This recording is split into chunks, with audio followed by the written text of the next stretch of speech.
This is Ed Evans, and today I want to document part two of the subcommittee hearings with the CEOs of the fossil fuel industry. And the purpose of this video actually is to document the Republicans acting in a climate deception manner. They're not interested in climate change. They're not interested in learning what the CEOs have done to this planet for their part in climate deception. I have a question for Mr. Summers, now that we're done with that. Mr. Summers, it was asked earlier by a lot of the executives if they believe in electronic vehicles, and it's a noble goal to have. But Mr. Summers, where does where does electricity production actually come from? Thank you, Congressman. Gentleman yields back. The gentleman from Tennessee, Mr. Cooper, is now recognized. Mr. Cooper. Thank you, Madam Chair. And I'd like to thank all the witnesses for being here today. I think the question before us is how do we transition the world to a zero carbon economy as cheaply and as easily as possible? And most all the witnesses seem to be in favor of market-based solutions to this problem, including a price on carbon. So I'd like each of the witnesses to answer what is the right price of carbon? Mr. Lawler, Mr. Woods, Mr. Worth?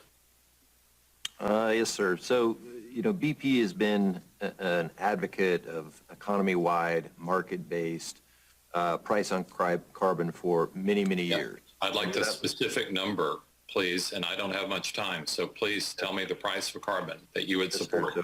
So I don't have a specific price today to answer your question, but we do think it's the most efficient way to... Mr. Woods?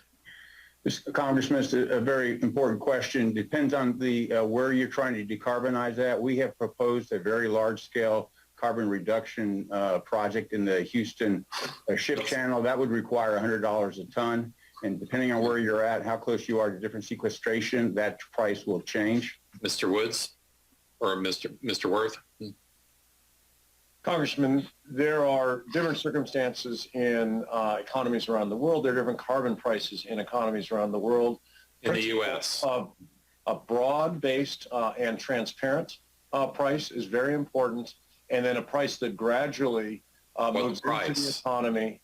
What price? Congressman, there are different opinions on the number. I'm talking about the I want your opinion. Congressman, the cost of mitigating emissions is very different in different sectors of our economy, and eventually to get to the kinds of reductions that we aspire to, it will be a very high price over time. The price of carbon, what should it be? Yes, we can't say a specific price right now. We would need to put this in place. It's a market-based carbon price. It would need to be a very even playing field, and depending on what we're trying to decarbonize, the price will float with the market. Well, the sooner we can reach a fair price on carbon, and I know it would fluctuate, the sooner we can achieve that market-based reform that you say that you're for. Another part of market-based reforms are whether you're truly a market-based entity or not. And I was wondering if we could agree on the amount of government subsidies that you receive every year. I think at the low estimate, it's about $20 billion a year. But the IMF estimates that U.S. oil companies receive some $650 billion in direct and indirect subsidies every year. So can the four key oil executives agree on the amount by which they are subsidized, at least in the United States, by the U.S. taxpayer? Is it 20 billion or is it 650 billion?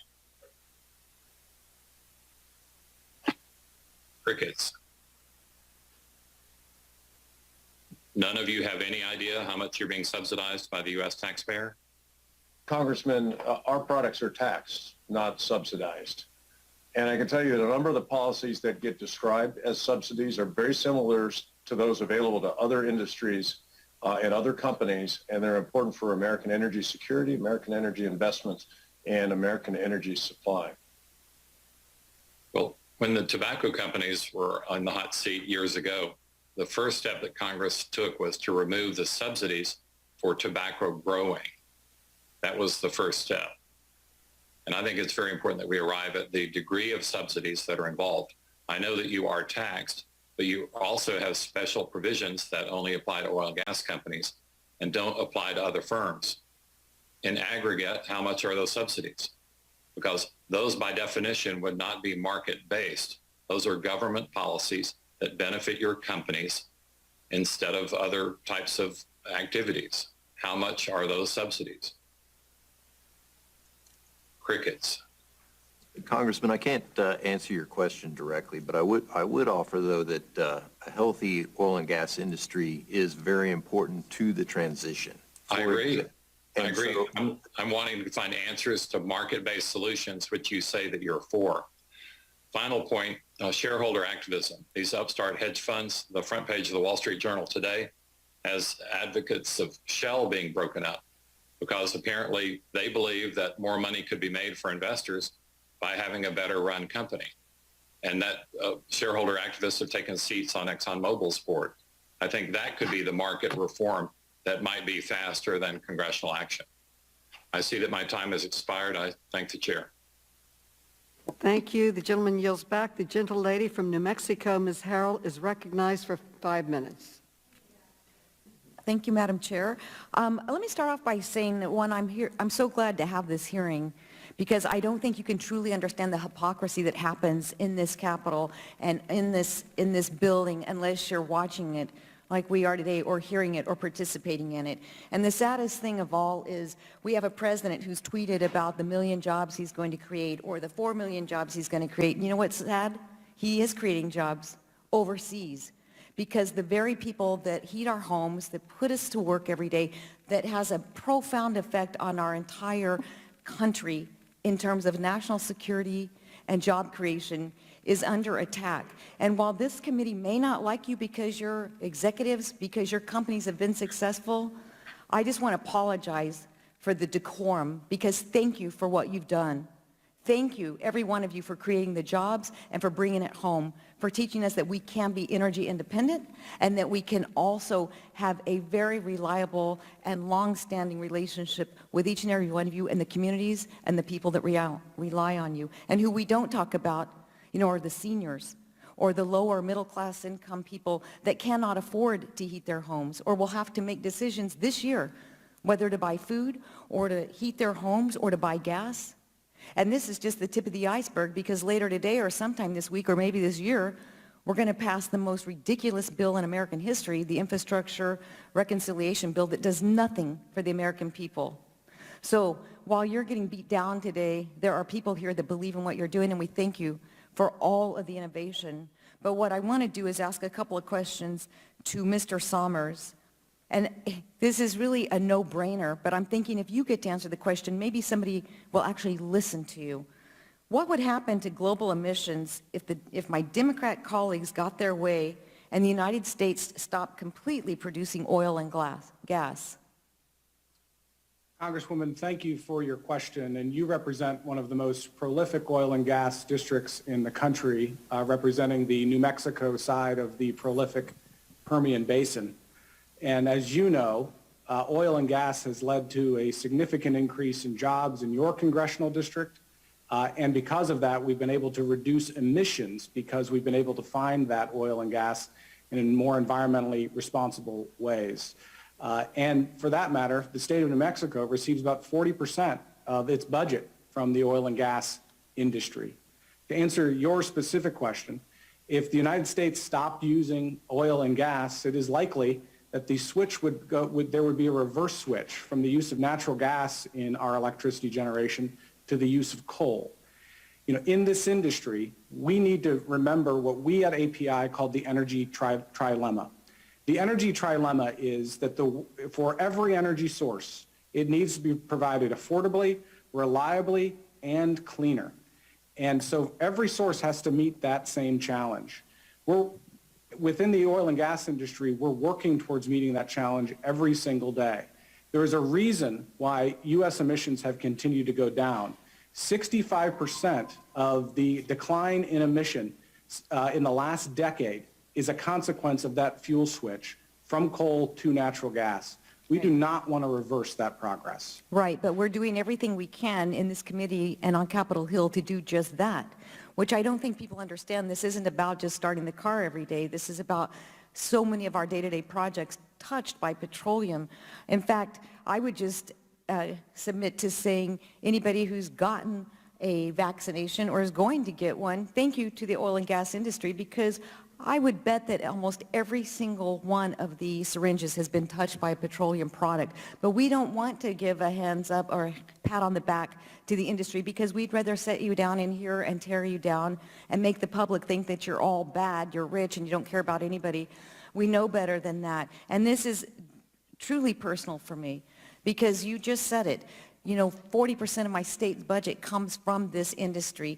Communities in my state, in my district, are completely made up of the men and women that serve, whether directly or indirectly, in jobs related to the industry. And while we sit here and think that we've got a better way, if it's all green and it's all good, then why are we subsidizing green new everything? Why are we pushing out the only industry that is reliable, affordable, and that we desperately need in our nation to remain a global standing when it comes to energy dominance, when it comes to national security? I just want to thank all of you for being here today. I hope that what you're saying will resonate, and I hope you'll get a chance to finish your sentences, because it's been hard listening to you try to get your point made when you're being cut off. And with that, Madam Chair, I yield back. The lady yields back. The gentleman from Illinois, Mr. Krishnamurthy, is recognized for 5 minutes. Thank you, Madam Chair. Mr. Worth, you believe that, quote, climate change is one of the biggest challenges of our time, correct, sir? Congressman, I tried to be very clear on that earlier. We do believe that climate change is real. We accept the consensus. Yes, sir. And on page 3 of your witness statement, you said you support the, quote, global net zero ambitions of the Paris Agreement, correct? That is on page 3 of my statement, Congressman. In fact, on your October 11th press release, Chevron announced that it's targeted 2050 for having net zero emissions associated with the upstream operations of the company, correct? We have announced a net zero aspiration for Scope 1 and Scope 2 emissions for our equity upstream production worldwide. I'm glad you mentioned that, because you mentioned a couple concepts in that in your documents. You talk about Scope 1, Scope 2, and Scope 3 emissions, as well as something called portfolio carbon intensity. And emissions are the total or absolute amount of carbon or greenhouse gases created by Chevron, while carbon intensity has to do with the amount of carbon released per unit of oil and gas that you're drilling for. And I was looking at pages 2 through 4 of your sustainability report, sir, and you call them Scope 1, Scope 2, and Scope 3 emissions. Those are the overall or absolute emissions associated with your operations, right? Congressman, there is a taxonomy for how emissions are classified that we apply, as do companies across the economy. And Scope 1 emissions are defined as those directly associated with the operations of a company. Scope 2 emissions are those associated with purchased electricity or steam. And Scope 3, there are actually 15 different categories of Scope 3 emissions. In the case of our company and our industry, type 11 of Scope 3 has to do with the use of products. Use of products, correct. Now, Mr. Worth, according to page 42 of Chevron's proxy statement, you received $29 million in compensation for 2020, correct? That is what is reported. And it appears that you received $33 million in compensation in 2019 as well. I'm looking at your compensation calculation on page 49 of the proxy statement, and it talks about how your comp relied on oil, gas flaring, and methane intensity reductions, but none of your compensation whatsoever relied on a reduction in Scope 1, Scope 2, or Scope 3 emissions, correct? It's not there. It's nowhere on that page. Congressman, it is in the fourth category, which relates to health, safety, and environment, and there is a line in there that relates to achieving our greenhouse gas targets. No, there's something called greenhouse gas management, but it is related to intensity. I have the page right here. And so the main point that is the case is that you could have high overall or absolute emissions associated with your operations, or low or no overall emissions associated with your operations, but you'd be receiving the same tens of millions of dollars as you do now. And that's a fundamental problem with your compensation system at Chevron, that you're not incentivized to reduce your carbon footprint. And that is a big reason why Chevron's pollutions continue to go up. Now let's contrast that with Royal Dutch Shell, which made an important announcement today. Ms. Watkins, you announced today a reduction of absolute emissions by 50% by 2030, correct? That's correct. And you also, interestingly, announced that those emissions would apply to Scope 1, Scope 2, and Scope 3. So total emissions of the company, right? So our 2030 target we announced today is for Scope 1 and 2. Our net zero emissions by 2050 includes Scope 3. So by 2050, net zero across all three scopes, whereas as we know with Chevron, it's only Scope 1 and Scope 2, so not all the emissions. Now, Ms. Watkins, in a time of rising energy demand, why is it that you would say you're going to decline your oil production? Why would you give up the opportunity to supply that additional demand? We believe that there's an opportunity. It's part of our Powering Progress strategy to accelerate the demand for clean energy, which is why we're working very closely with our customers. And in fact, we're working with industrial segments, sectors like the aviation industry, like heavy transport, like the marine industry, in order to accelerate the demand for clean energy products, because this isn't something we can do on our own. This is going to take a full collaborative effort between us, between society, and between the government. Thank you. I yield back. The gentleman yields back. The gentleman from Ohio, Mr. Jordan, is recognized. Thank you, Madam Chair. Mr. Crabtree, when did you lose your job? Thank you, Congressman. About 3 hours after the presidential inauguration this year. January 20th, 2021, you lost your job. That's right? Yes, sir. What has happened? Do you know what's happened to the price of gasoline since that day? I think everybody knows the answer to that question, Congressman. It's going nowhere but up, just like we tried to warn. It's increased dramatically, hasn't it? Over $1 a gallon. Yes, sir. You know what's happened to the company that was overseeing the Russian Nord Stream 2 gas pipeline? Do you know what happened to them? I believe they were allowed to finish construction. I know that for a fact. Yeah, the sanctions against them were waived. They were allowed to complete construction of that pipeline. At the same time, yours was closed down and you lost your job. You know what's happened to American energy independence since the day you were fired? Well, the words OPEC seem to be coming back in the media more these days, and I didn't hear that for a lot of years, so we've lost it. Yeah, that's what's happened. Mr. Summers, are CO2 emissions in the United States lower today than they were 20 years ago? They are, Congressman. Significantly lower, is that right? They are significantly lower. In fact, CO2 emissions from the power sector in particular are at the lowest level since 1978. And that's because, things like cap and trade passed and regulations from the government caused you to lower them. Isn't that true? Congressman, actually, that is because of the innovation that has occurred in the American oil and gas industry. Exactly. Cap and trade didn't pass. It's not because of regulations from government. You guys did that on your own because it's just the right thing to do and it's good business, right? That's right, Congressman. As I mentioned before, every energy source has to meet that energy trilemma: affordable, reliable, and cleaner. And that's what this industry has delivered. 10 months ago, was the United States of America energy independent, Mr. Summers?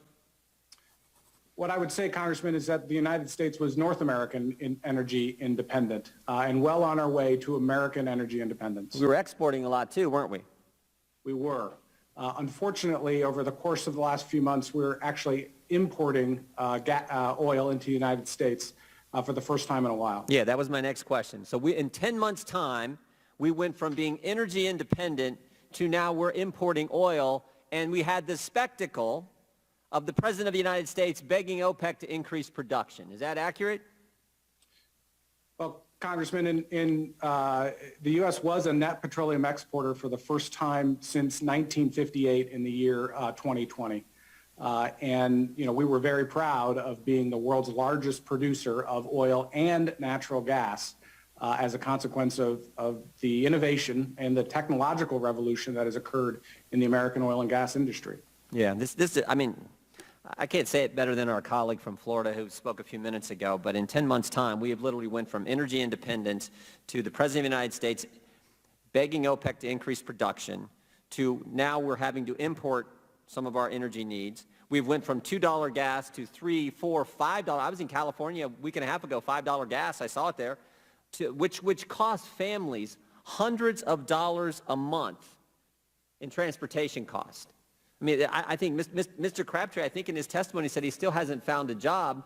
So not only did he lose his job because of the crazy energy policies of this government, he's now paying all kinds of more. His family's paying more for their transportation costs and other energy needs. And what do Democrats do today? They come in and badger companies, tell them to further reduce, in some cases, production of oil and gas, which is only going to exacerbate the problem. I mean, it's literally maybe the craziest thing I've ever heard, but that's where they're at. I don't think the American people are with them, though, and that's the good news. So I want to thank those companies who are actually increasing production. Mr. Summers, I want to thank you for your testimony today. Mr. Crabtree, you deserve better, and hopefully with some changes that I think are coming, because I don't think the American people are going to tolerate this. Hopefully you'll be employed real soon. And we'll get these energy prices back where the families of this great country deserve to have them. With that, I yield back. The gentleman yields back. The gentleman from Maryland, Mr. Raskin, is recognized for 5 minutes. Thank you, Madam Chair. Madam Chair, Donald Trump's party of denialism is engaged in campaigns of propaganda and disinformation about climate change, which he said was a Chinese hoax, COVID-19, which he said would disappear by Easter of last year, the 2020 presidential election, which he continues to claim that he won despite the fact that Joe Biden beat him by more than 7 million votes, 306 to 232 in the Electoral College, and of course the violent January 6th insurrection, which he says really took place on November 3rd, and adding for good measure that the pro-Trump rioters greeted our police officers with hugs and kisses, which is presumably how more than 140 of them ended up injured with broken noses, necks, vertebrae, arms, legs, and so on. Trump's party has turned the denial of facts, science, and history into standard operating procedure, and we see the ideological machinery of lies working overtime today. But as astronomer Neil deGrasse Tyson has observed, the great thing about science is that it's true whether or not you believe in it. So they don't believe in science, facts, or the U.S. Constitution. They don't believe in our elections anymore. They've positioned themselves outside of the constitutional order, attacking our constitutional order. But we believe in science and facts and the Constitution. Now, the Lancet report on the health effects of climate change told us last week that this is a civilizational emergency right now, not in the future, today. Rising temperatures, says the Washington Post, have led to higher rates of heat illness, causing farm workers to collapse in the fields and elderly people to die in their apartments. Insects carrying tropical diseases have multiplied and spread towards the poles. The amount of plant pollen in the air is increasing, worsening asthma and other respiratory conditions. And on, record drought, record flooding, record forest fires, record hurricanes of increasing frequency and velocity. We cannot afford any more propaganda campaigns by corporations subsidized by the government against public policies designed to save humanity. The First Amendment does not protect fraudulent commercial speech, despite everything you heard today. You can go back and check out McIntyre versus Ohio Elections Commission stating clearly that the government may and does punish fraud directly. Check out the Central Hudson case declaring that if commercial speech is fraudulent, it is no longer protected by the First Amendment and it may be regulated by the government. Mr. Lawler, do you accept that the First Amendment does not accept fraudulent commercial speech? Sir, I just wouldn't say that I'm an expert on that particular topic. Mr. Worth, do you accept that the First Amendment does not protect fraudulent commercial speech? Congressman, I am not a constitutional scholar, and I would trust those who are. Ms. Watkins, do you accept that the First Amendment does not protect fraudulent commercial speech? Congressman, I'm not an expert on the legal aspects of this. I'm sorry. Well, Mr. Woods, your company has filed several briefs about this, trying to use the First Amendment as a sword in litigation against Massachusetts Attorney General Healey. Do you accept that the First Amendment does not protect fraudulent speech? I'm not a lawyer, sir. Are you aware of the litigation that Exxon brought against Healey in federal district court in Texas? I'm aware that we've had several suits filed against us, and we've hired lawyers to defend our rights. Well, use your common sense, and I appreciate the fact you're not a lawyer, but using your common sense, do you think that a company has the right to lie, for example, about climate change, and then use the First Amendment as a camouflage and a shield against litigation? I don't believe companies should lie, and I would tell you that we do not do that. But leaving that aside, because there might be a factual dispute on that particular contention, but do you believe if a company were to lie in commercial speech about something like climate change, it should not be protected by the First Amendment? I don't believe companies should lie. Okay, and what if a company were to lie? Is that protected by the First Amendment? I think the legal system and our court systems are designed to deal with those types of issues. Well, yes, indeed. In fact, you filed a brief in San Francisco versus Exxon, filed in Texas District Court. And I'd like to submit for the record the opinion by New York District Court Judge Valeria Caproni dismissing Exxon's First Amendment claims. I would hope as we move forward, thank you, Madam Chair. I would hope as we move forward, every person in America and every person on earth has an interest in us defeating this climate nightmare. And I would hope that the corporations, which have received a lot of beneficence, a lot of bounty from the U.S. taxpayers, at the very least would not lie about climate change and would not try to drape themselves in the First Amendment in order to protect their lives. I yield back to you, Madam Chair. The gentleman's time expires at the request of our panelists. Well, first we're going to hear from the gentleman from Wisconsin, Mr. Grossman. He's recognized for 5 minutes. And following that, we'll have a 10-minute break at the request of our panelists today. Thank you. Mr. That was Grossman. kind of a scary last couple minutes there. Well, that's Mr. Summers. You know, when you Google this stuff, at least I remember, you know, being a child growing up in the Milwaukee area, and it seems to me both the water and even more the air are just so much cleaner today than they were at the time. Could you give us some general comments about the amount of pollutants from cars, the amount of pollutants from energy plants, even coal plant replaced with coal plant, as far as the cleanliness of the air today compared to maybe 50 years ago? Congressman Grossman, thank you for your question, and it's great to be with you here today. You know, first of all, I think it's important to acknowledge that the United States leads the world in reducing greenhouse gas emissions. And again, that is because of what this industry has done to produce more here in the United States. As I also said, the United States accounts for about 12.6% of world emissions, and that number continues to go down, while China's number is 32.5% of world emissions, and that number continues to go up, which is one of the reasons why we need global solutions as it relates to climate change. Additionally, the emissions that have come from the electricity sector are at their lowest level since 1978. And that is because of the fuel switch that has gone on from coal to natural gas. Holy cow! Just a second here.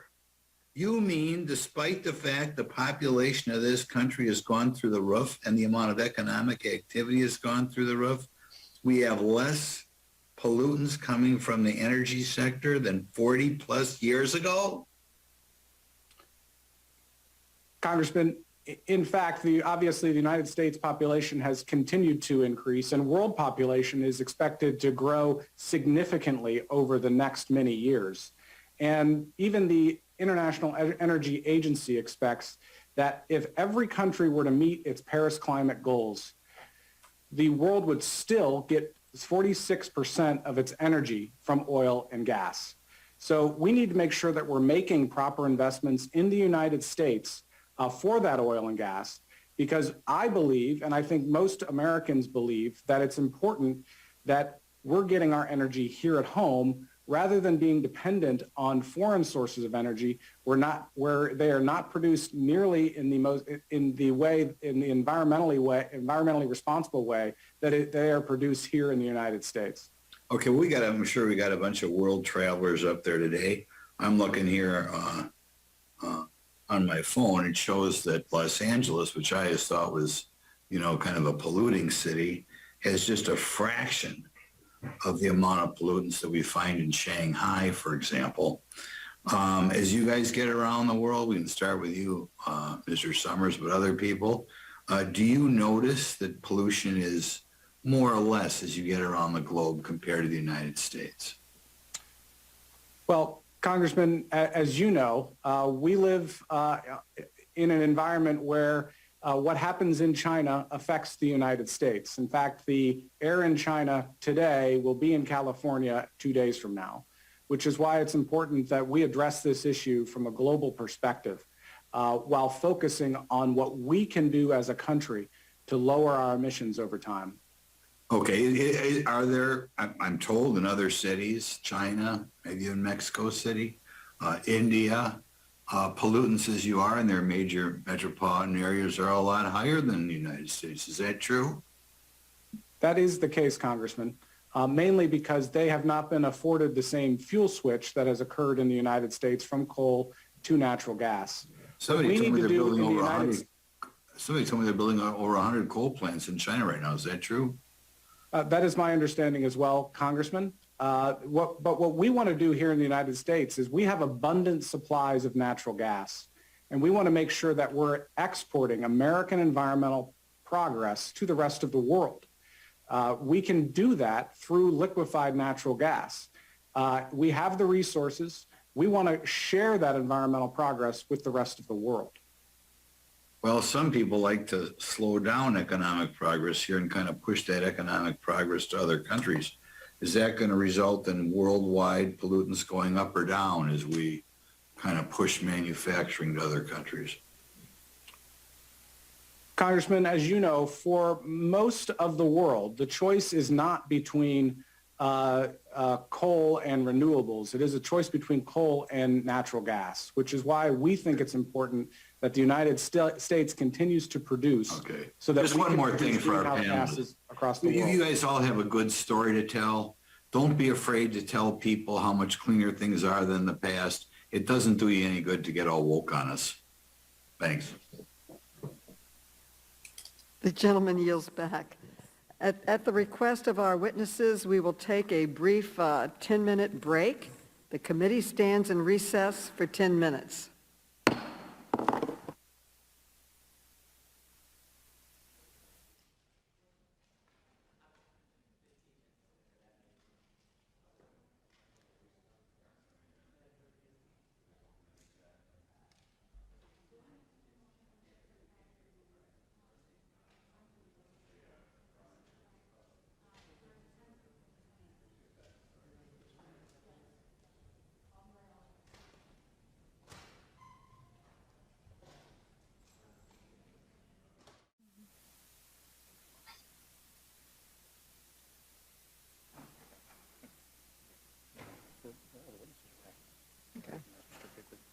All the witnesses have returned.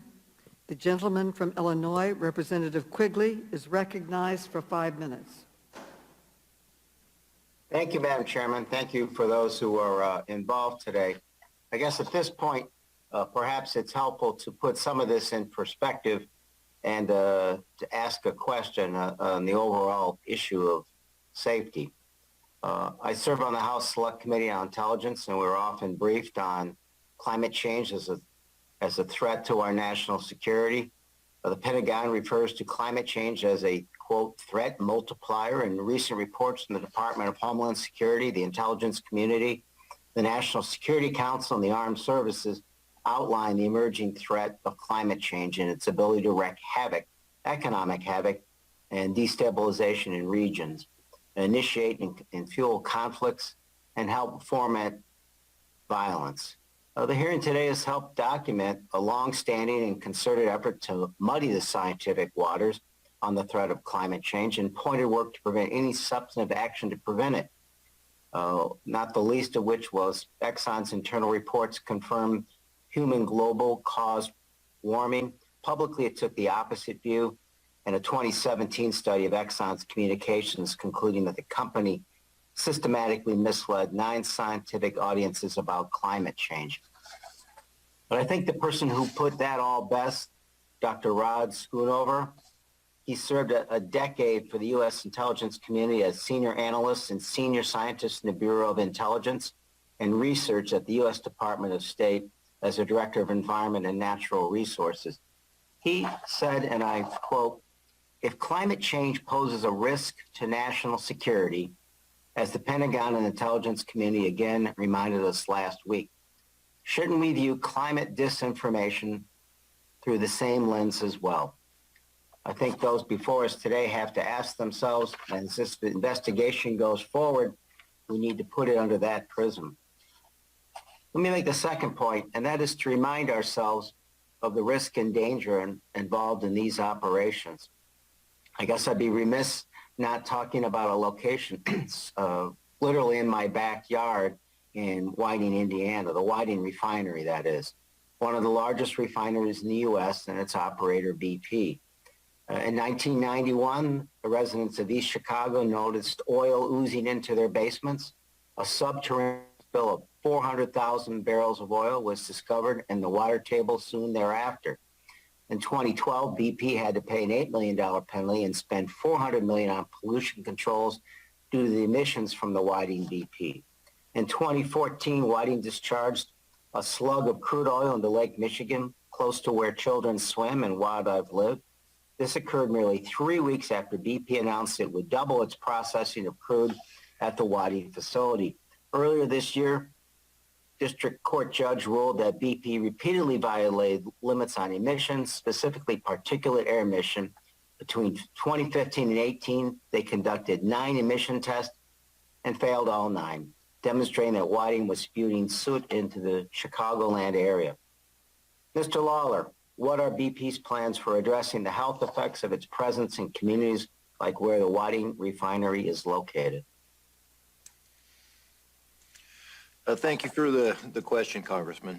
So, I'm aware of the incidents that have occurred at Whiting over time. And what I can share with you is that we take the safety of the community and the safety of our employees very important, and that includes the safety of the water and the air that's in the area. What I can say is that we are dedicating resources to correct any deficiencies at the Whiting Refinery that we find. As you know, the industry is focused on this. We're focused on it, and it is one of our largest refineries in the United States. And the commitment that we have is to lower emissions at the refinery over time and to protect all the individuals that work in and around the refinery. I think given the limited time we have, what makes sense is if you could submit to the committee the improvements that you deem necessary, where you are in the timeline to make those improvements, and when you expect those to be completed, if you would, commit to that, please. Yes, we will follow up with the actions that we're taking. Thank you. I yield back. The gentleman yields back. The gentleman from Texas, Mr. Cloud, is recognized for 5 minutes. Thank you, Chairwoman. Before my 5 minutes, I ask unanimous consent to submit a few articles for the record. Without objection. These articles: with a pen stroke, President Joe Biden cancels the Keystone XL pipeline project. Biden lifts U.S. sanctions on major Russian pipeline. While Western nations kill energy, China builds coal plants by the dozen. China is planning to build 43 new coal-fired power plants. Russia projects oil output near post-Soviet highs in 2022. Europe has become a hostage to Russia over energy, analysts warn. Europe warns its gas prices surge will drive up food costs. Biden asks OPEC to up oil production while limiting U.S. energy production. Qatar Petroleum signs a 15-year LNG supply deal with China. Qatar Petroleum boosts LNG production. Qatar places a $760 million order with China for liquid gas ships. Energy costs are stoking inflation. Just look at U.S. gas prices. Home heating sticker shock. The cost of natural gas is up by 180%. Food prices poised to surge with fertilizer prices at the highest in years. Thank you. It's been said, of course, many times in this committee, in a number of hearings, that we are facing a national climate emergency, and I think it's important to put this conversation in context because, of course, any discussion on any climate solution must be a global one. We know the environment doesn't stop at our borders, and we have to be thoughtful in that when we are enacting policies and certainly discussing potential solutions. I think it's also important that we be able to have this conversation without the hysteria from the extreme left. Often there's a sad effort to get Americans to be fearful in order to get Americans to buy into increased government control in their lives in virtually every single aspect. And I would submit one more article. Climate-related deaths have plunged 99.9% since 1932. The world is not going to end in 10 years. People are not dying in record numbers because of climate change. Yes, we do want clean air and water, and yes, we should continue to make technological improvements to meet those goals. But Mr. Crabtree, you are not a policy wonk and therefore not breathing the DC air, and so I think you can give us kind of just the boots on the ground of an American perspective. We have a number of crises right now. We can talk about inflation, the price of food, the price of gas. We can talk about supply chain breakdown. We can talk about the crime epidemic in our communities as a result of the defund the police movement and open borders. We can talk about China's nuclear-capable hypersonic missile. These things are also threats to the nation. You mentioned you're concerned about pricing, being able to meet the mortgage payment next month. Where I imagine, like most Americans, and you can tell me if this is true or not, you rate climate change probably somewhere in between the new national emergency appearance at school board meetings and somewhere with being able to meet your mortgage. Is that correct? Well, be able to meet my mortgage and take care of my family is my number one priority. I do have concerns about the climate, but I think it's important that we realize we were talking about the negative effect of fossil fuels, but we've got to realize the benefits they've provided this country over the years. If you look at life expectancy in this country and the use of fossil fuels, they've gone up hand in hand. I appreciate that thought. I only have a couple more minutes, so I'm going to continue if I can. A U.S. National Intelligence Council report said this. It was put out in 2005. It said, in terms of size, speed, and directional flow, the transfer of global wealth and economic power is now underway, roughly from west to east.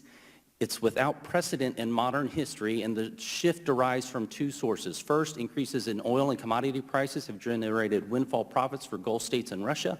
Second, lower costs combined with government policies have shifted the locus of manufacturing and service industries overseas. And so basically it said that there's a massive shift going from the American people to nations overseas, and it was because of two reasons. One was oil and gas profits going overseas, and two, manufacturing going overseas. That report actually went on to say that this transfer was inevitable, it could not be stopped, yet the last administration, the Trump administration, showed us indeed that those two things could actually be reversed and give a great windfall for the American people. Now, the world's demand on energy is growing. That's a good thing. That's people coming out of poverty. That's people finding mobility. That's people having fuel to heat their homes many times for the first time. Mr. Summers, generally speaking, does the U.S. produce energy cleaner or more responsibly than, let's say, here's some of the other nations that produce top producers of energy: Russia, Saudi Arabia, Iraq, Iran, Qatar, China? Where does the U.S. rank among those as far as producing energy responsibly? The gentleman's time has expired, but the gentleman may Madam Chair, answer the the first 2 question. minutes was submitting reports, articles for record. That's still your time. The gentleman, I believe the rules. gentleman may answer your question. Let him answer your question. Madam Chair, that's not supposed to count against my time. Yes, it- Madam Chair, point of order, I didn't think that submitting letters for the record counted against your questioning time. it does. But I'll grant the gentleman a little more time. The gentleman may answer your question. Okay. Where does the U.S. rank among some of the world's leaders in producing energy responsibly and Congressman, sustainably? thank you for your question. Based on the data that we have seen, the United States continues to produce these products in a way that is safer, better, and more responsibly produced from an environmental perspective than any other country on earth. Real quick, has the U.S. reduction in oil and gas production and exports led to a surge in other nations, say in the Middle East or Asia, adopting green technologies? Congressman, as an organization, we of course are focused on continuing to produce in an environmentally safe way these products that are demanded by world consumers. Right, but I think what we see in some of the articles that I mentioned before, what we see is as we reduce production, actually the world finds other sources that are less clean than United States production to meet the demand. I would suggest that the greater the demand that U.S. production is on the world market, that the better it is for our green objectives. One more question, and Ms. Clark, if you could answer this. Any discussion about... Very quickly. Any discussion about green energy solutions, it's very important that we recognize that they also require natural resources, and that is rare earth minerals. Could you speak to the U.S.'s, how reliant is the U.S. on other nations for rare earth minerals, and what nation controls most of the rare earth minerals? I think it's 80 to 90%. Thank you, Congressman. I know I don't have much time. I believe that China controls too much of the supply of these critical minerals, and it's why we have to balance national security, economic security, while we're combating climate change together. And the U.S. is what percent reliant on rare earth minerals for other nations? The gentleman's time has expired. You may ask your question. She may answer it, but you're 3 minutes over right now. It's 100%. Thank you, Madam Chair. Okay. The gentleman from Maryland, Mr. Sarbanes, is recognized for 5 minutes. Thanks very much, Madam Chair. The fossil fuel executives that are appearing before us today claim that their companies support reaching the goals of the Paris Agreement, a watershed international environmental treaty, as we know.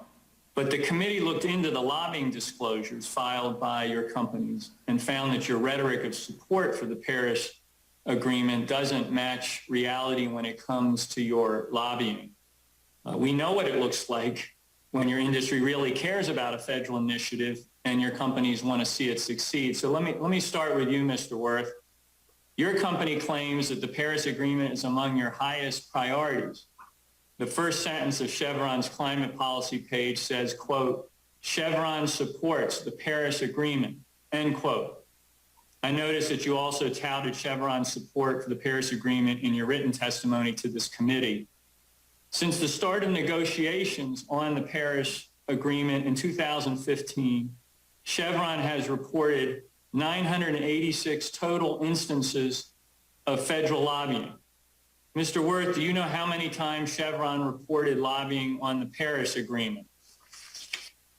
Congressman, that is information that I don't have in front of me, but it's... Okay, well, let me tell you what it is. Not once, not a single time, not one of those 986 instances of lobbying mentions the Paris Agreement. Now I want to compare that to an issue that we know your company really cares about, corporate tax breaks. Mr. Wirth, do you know how many lobbying reports your company filed that included lobbying on tax issues? Congressman, I don't have that information in front of me. 144, that's the answer.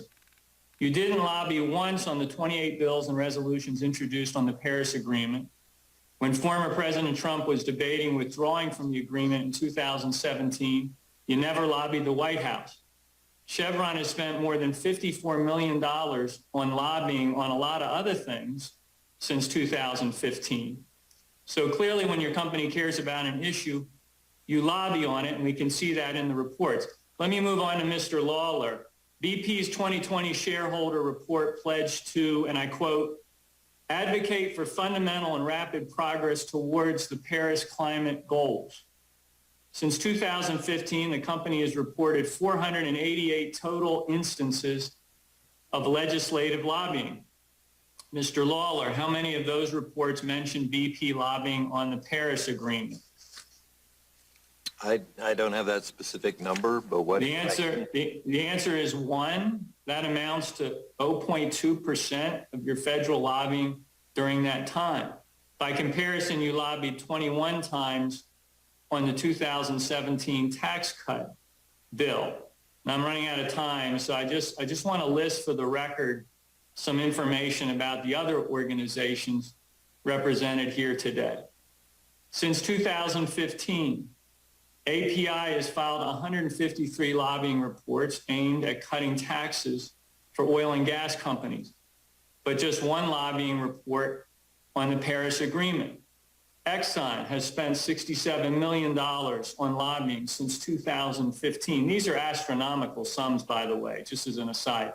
Of the 1,543 instances of legislative lobbying that Exxon reported, only 1 mentioned the Paris Agreement. But Exxon lobbied on tax legislation 344 times. So once on the Paris Agreement, which you claim is a priority and something you're focused on as a company, 344 times on tax legislation. And Shell, responsible for 470 instances of legislative lobbying, addressed the Paris Agreement only 5 times. Man, it's better than the rest of the crowd, but that's not so great in itself. But on the tax cut bill, Shell lobbied 31 times. So there's no strong public record reflected here in terms of support for the Paris Agreement, regardless of the claims you make and regardless of the rhetoric that we hear day in and day out. We know that we follow the money to determine what your priorities are, and they're headed in a different direction.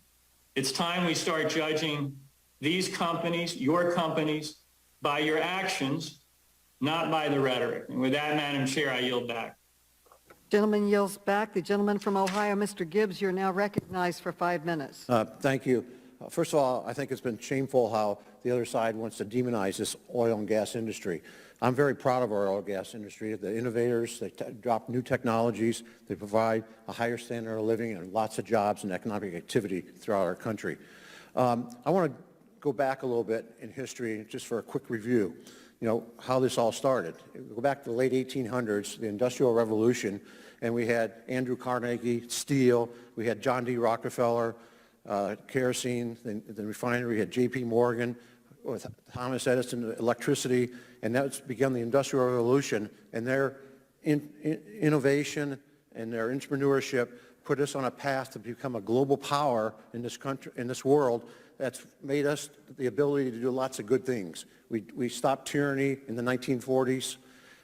We've helped countries around the world improve their standard of living and quality of life, and just recently we brought the world of COVID vaccines. So this is an exceptional country, and a part of it, has played a big play in that, is our great companies. And I just revert back to John D. Rockefeller. He started with kerosene, and one of the byproducts was interesting is gasoline, and the invention of the internal combustion engine, they figured out what they could do, and Henry Ford and all that took off.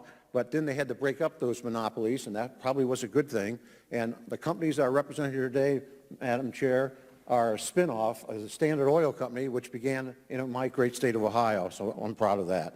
And I'm proud of all the stuff that they've done to help us and what they're going to do in this century to help us transition environmentally friendly, but supply affordable energy available to our consumers and provide the power to move our country forward into new technologies, maybe hydrogen, renewables, or technologies we don't even know about yet. I think it's amazing, the chair of the subcommittee trying to hold these CEOs to essentially make a pledge to lower production, and I'm glad to see at least one of them, Mr. Woods from Exxon Mobil, said, we're going to increase production because the demand's out there. We have a President of the United States out there asking OPEC to increase production, the biggest hypocrisy probably in this century. But he did say they're going to work to lower emissions. And I'm just disappointed that the chair failed to recognize that and tried to demonize them on that. A couple other things here. I always hear, and it came up earlier in the hearing today, about how the oil and gas industry gets tax subsidies. It's just not fair. I looked into this a little bit ago, and I can't really find it. The answer was they get anything that all other businesses get. And I'll give you an example.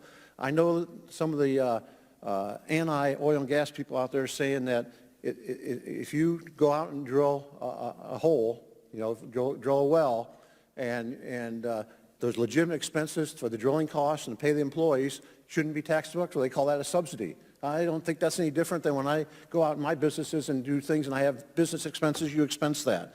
And I believe that is the case, and that there's no real subsidies that go into the oil and gas industry. At least nobody's told me a real legitimate one. Mr. Summers, like I just said, the oil and gas industry, we've gone from $60 oil to just last year to $85 oil, and you see the price of gas. What's the status right now with our oil rigs, our exploration in this country? What's happened in the last 10 months? Mr. Summers. Congressman, thank you very much for your question. And as you know, the state of Ohio, our home state, has a very robust oil and natural gas industry and an incredible history of development. And in fact, it is because of that development in your state that we've got to the point where we're producing natural gas that we can share with the rest of the world to meet environmental challenges, not just here at home, but in the rest of the world. U.S. petroleum demand in the United States reached a record high in the month of September. Unfortunately, supply has not been able to keep pace. Domestic oil production in September was down by 1.9 million barrels a day from its level for the same month of the pre-pandemic year of 2019. Okay, I'm almost out of time. Is that because there's been more pressure put on and our innovators aren't going out and doing what they were doing a year ago because the fear of more burdensome regulations, the canceling of federal permits on lands and waters? Congressman, thank you for your question. There are a number of different reasons for that, including the worker shortage that is occurring in the United States. But of course, federal regulations and announcements have played a significant role as well. When the first announcement out of the administration was canceling the Keystone XL pipeline, and the second announcement was canceling development on federal lands and leases on those federal lands and permitting on those federal lands, I do think it sent a chilling effect across the industry about where this administration was headed in terms of the development of resources here in the United States. And so I'm out of time, but I guess just to close, what the future looks for higher prices, demand's increasing and the supply's not, so we're going to be more dependent on OPEC and Russia and everybody else, and I yield back. The gentleman yields back. The gentlelady from Michigan. Ms. Tlaib is recognized for 5 minutes. Thank you so much, Madam Chair. Mr. Woods, did Exxon help fund One Alaska? Yes or no? I'm not familiar with that. Well, One Alaska was a front group created specifically to oppose Alaska's ballot initiative that would require oil companies to pay their fair share. It actually received nearly $21 million in contributions. 94% of One Alaska's contributions came from 5 oil and gas companies, including Exxon and BP. So I would like to submit for the record, Madam Chair, an article, Oil Companies Spend Big to Try to Defeat Alaska's Tax Proposal. Without objection. Same thing in Colorado in 2018, where a measure, this is resident-led measure, ballot measure, to ban oil and gas extraction within a half a mile of homes, schools, and waterways on the ballot. That front group was called Colorado Rising. And that one, and again, resident-led, that one, Mr. Mike Wirth, I'm not even going to bother to ask if you're familiar with, because I know the answer. Many of you, all of you, helped fund some of these. I guess Chevron specifically funded $33 million behind its subsidiary, Noble Energy, contributed to that front group. Mr. Summers, are you familiar with Energy Citizens? I am familiar with Energy Citizens, Congresswoman. I'm glad you are. It's a front group to American Petroleum Institute, uses it to flood Facebook with hundreds of ads opposing climate provisions in the Build Back Better Act. There, you all spent about, what, nearly $500,000 in misleading ads since August. Of course, when you look at these ads, y'all, the public, when you look at these ads, they don't say the name Exxon, BP, Chevron anywhere. Y'all hide and you deceive the public. So oil and gas companies can go claiming that they are pro-environment while opposing sensible pro-environment measures in secret. Lies, plain and simple. Madam Chair, in Michigan, and I'd like to submit for the record as well, Michigan utilities front groups begin misleading and campaigns ahead of a vote on energy legislation for the record. Without objection. There, DTE Energy and Consumers Energy used a front group called Alliance for Michigan Power and Citizens for Energizing Michigan's Economy, respectively, to target my residents and their amazing work. They're the ones fundraising for this, Madam Chair, to support increased rooftop solar energy. That's how they wanted to cut the energy costs so they can make a living, so they can provide a quality life for their families by reducing their reliance on corporate polluters. Mike Worth, when are you going to cut the check? Congresswoman, I'm not trying to understand the context of your question. That's okay. Okay, so could I, excuse me, I'd like to correct something that you've sure. been provided with some inaccurate information. Noble Energy was not a subsidiary of Chevron in 2000. Okay, you can submit it for the record, sir. So Chevron, you can submit it to the committee. Chevron has about 70 serious cases of environmental and community abuses in 31 countries worldwide, owing over $50 billion in judgments and settlements checks, literally settlement debts that you all have. So Mike, when are you going to cut the check? Congresswoman, I'm not familiar with the number you When are you going to cut the $50 billion check that you owe? It went through the courts. You owe $50 billion to communities in 31 countries.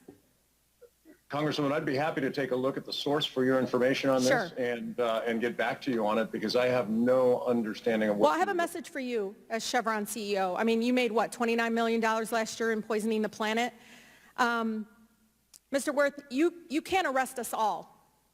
You can't arrest the truth. Do you understand what I'm trying to say to you? Congresswoman, I am not exactly following. So you're targeting and actions against the human rights lawyer Dotzinger. I mean, what you did there, your company, maybe through subsidiaries, I don't know. I just want to remind you, there are more of us than there are of you. You can poison the planet to make money, but we're going to defend the planet so we can live, and we will win. So, I need Chevron to cut the check. You owe $50 billion to indigenous communities and people that you harmed for profit. This is not about vilifying these companies. This is about accountability. You all know we're all paying the cost, from our public health to our environment, the actions that you take, and you're hiding behind subsidiaries, and it's wrong. These are residents putting ballot initiatives on their local ballot to make a difference to save our planet. Get out of the way so they can do the work for the people in the community they live in. Thank you, and I yield. Gentlelady yields back. The gentleman Madam from Louisiana, Chair, Mr. Higgins, is recognized point for of order. 5 minutes. Point of order. Point of order. What is your point of I just wanted to state a fact with what Representative Tlaib said about Colorado Proposition 112. Opposition to that measure was deep, which included John Hickenlooper, the senator, and as well as our former colleague, Governor Jared Polis. Madam Chair, point of order. Objection. That is not a point of order. Submit to the record. Not a valid point of order. Okay. Now, the gentleman from Louisiana, Mr. Higgins, is now recognized for 5 minutes. My. Good Lord, help us to be protected from this threat from within. American patriots are so done with career politicians and Democrat Party socialist insanity. We are nauseated by the continuous attacks on working Americans and American industry. This entire debacle of a hearing today has been reflective of the exact reasons why my colleagues across the aisle will lose their majority status very soon. We have a smashed economy. We've witnessed a disgraceful retreat from Taliban terrorists overseas, abandoning Americans. We have a disintegrated southern border. We have unbelievable inflation. We have medical oppression. We have parents, American parents, being threatened by our own DOJ for having the audacity to exercise their First Amendment rights to assemble and redress grievance. We have the companies brought before us today, American men and women, for a public beating by the Democrats on this committee. They've done incredible work to actually lower emissions. These companies have worked with scientists and engineers, not politicians, to reduce methane by 70% between 2011 and 2019. They've used innovation to clean up their industry on their own. Their facilities and plants are incredibly clean and safe.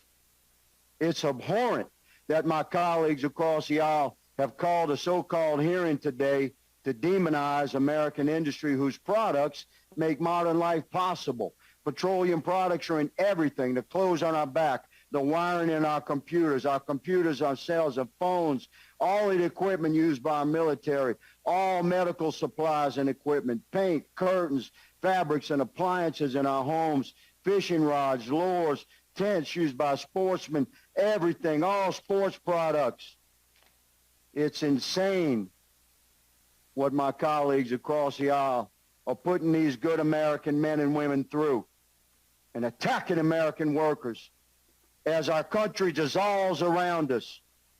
You push patriots too far. You've gone a bridge too far. We won't take it anymore. Mr. Woods, Ms. Watkins, Mr. Worth, and Mr. Lawler, I'm about to ask you about a pledge.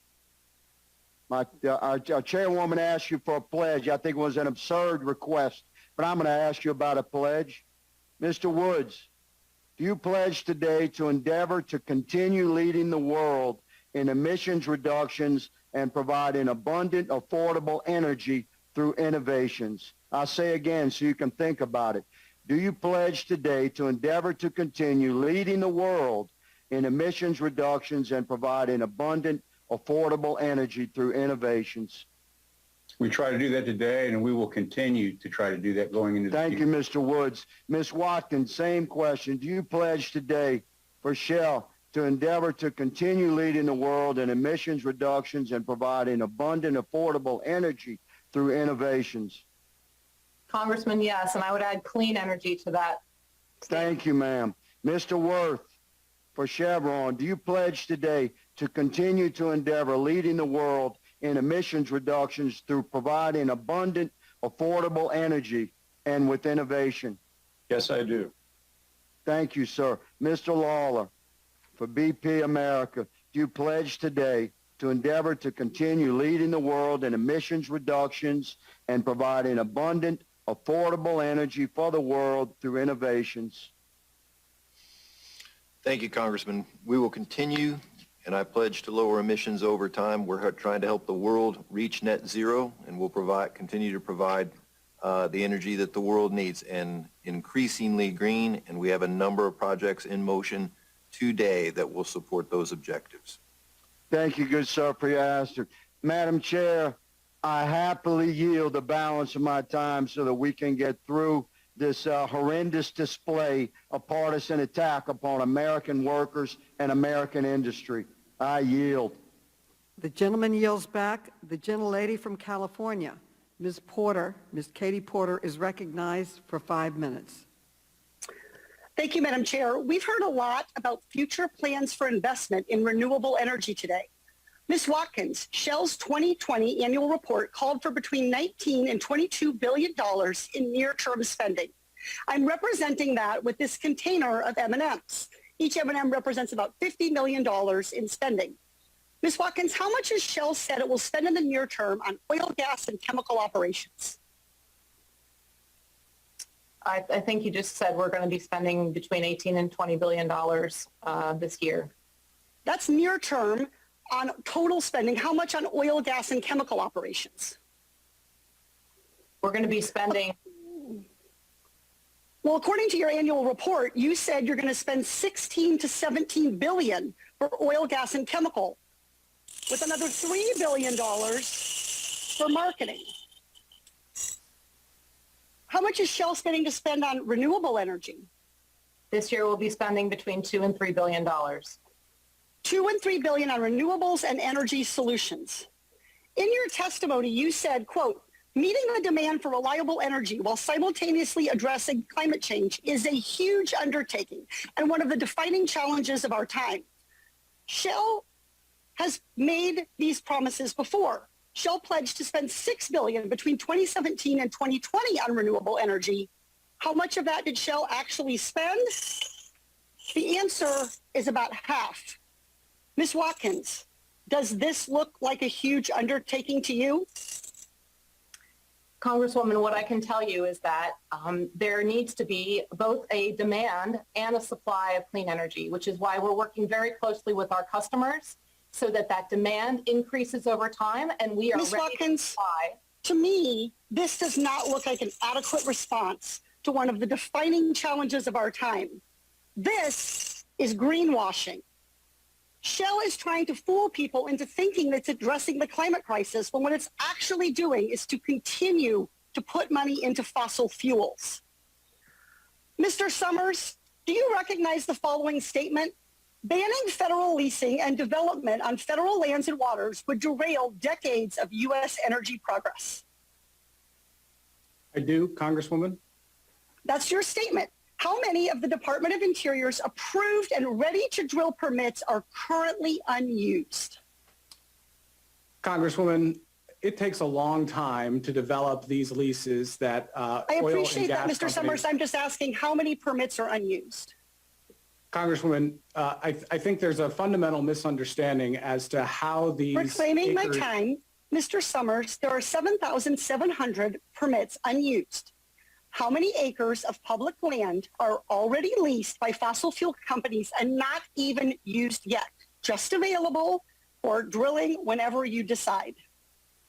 Congresswoman, again, I think you have a fundamental misunderstanding as to how this process works and the time and resources. Reclaiming my time. Reclaiming my time. The answer is 13.9 million acres. To visualize how much land that is, if each grain of rice were 1 acre, that would be 479 pounds of rice. The American Petroleum Institute even opposed pausing more leasing on our lands. They even sued to stop it because apparently this acreage wasn't enough. Mr. Wirth, you serve on the American Petroleum Institute's executive committee. Do you support a pause on new oil and gas leases on federal land? Congresswoman, access to resource in this country is essential to ensure the energy security of our country and Reclaiming my time. Mr. Lawler, do you support a pause?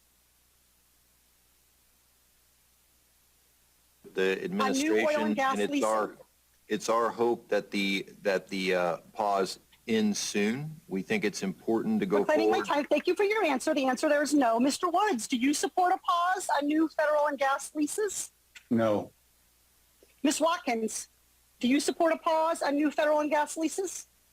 No, I do not, because I think it's important. You already have 13.9 million acres. This is equivalent to Maryland and New Jersey combined. How much more do you need? How much more acreage? You have 2 of our 50 states at a price that makes the Louisiana Purchase look like a ripoff, and you're not even using it. What more do you need? Iowa, Colorado, Virginia? Our public land belongs to the American people, not to big oil. When you lobby and you sue so that you could take more of our public land, you're saying too much is never enough. The American people are tired of this charade. I yield back. The gentlelady yields back. The gentleman from Texas, Mr. Sessions, is recognized for 5 minutes. Madam Chairman, thank you very much. And I apologize to our witnesses that were called and asked to take part in this today. As chairman of the Rules Committee for 6 years, I never witnessed nor would have allowed this kind of intimidation that has taken place on people who we invited to come and provide open answers. On top of that, they raised their hand to tell the truth, and they were repeatedly stopped rather than allowing them to offer their explanations of things they do.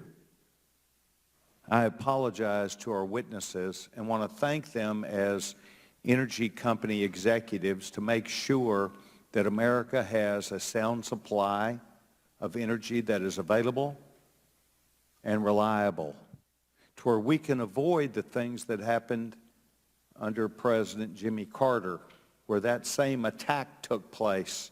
We had long lines of people in the middle of the winter attempting to get what they needed.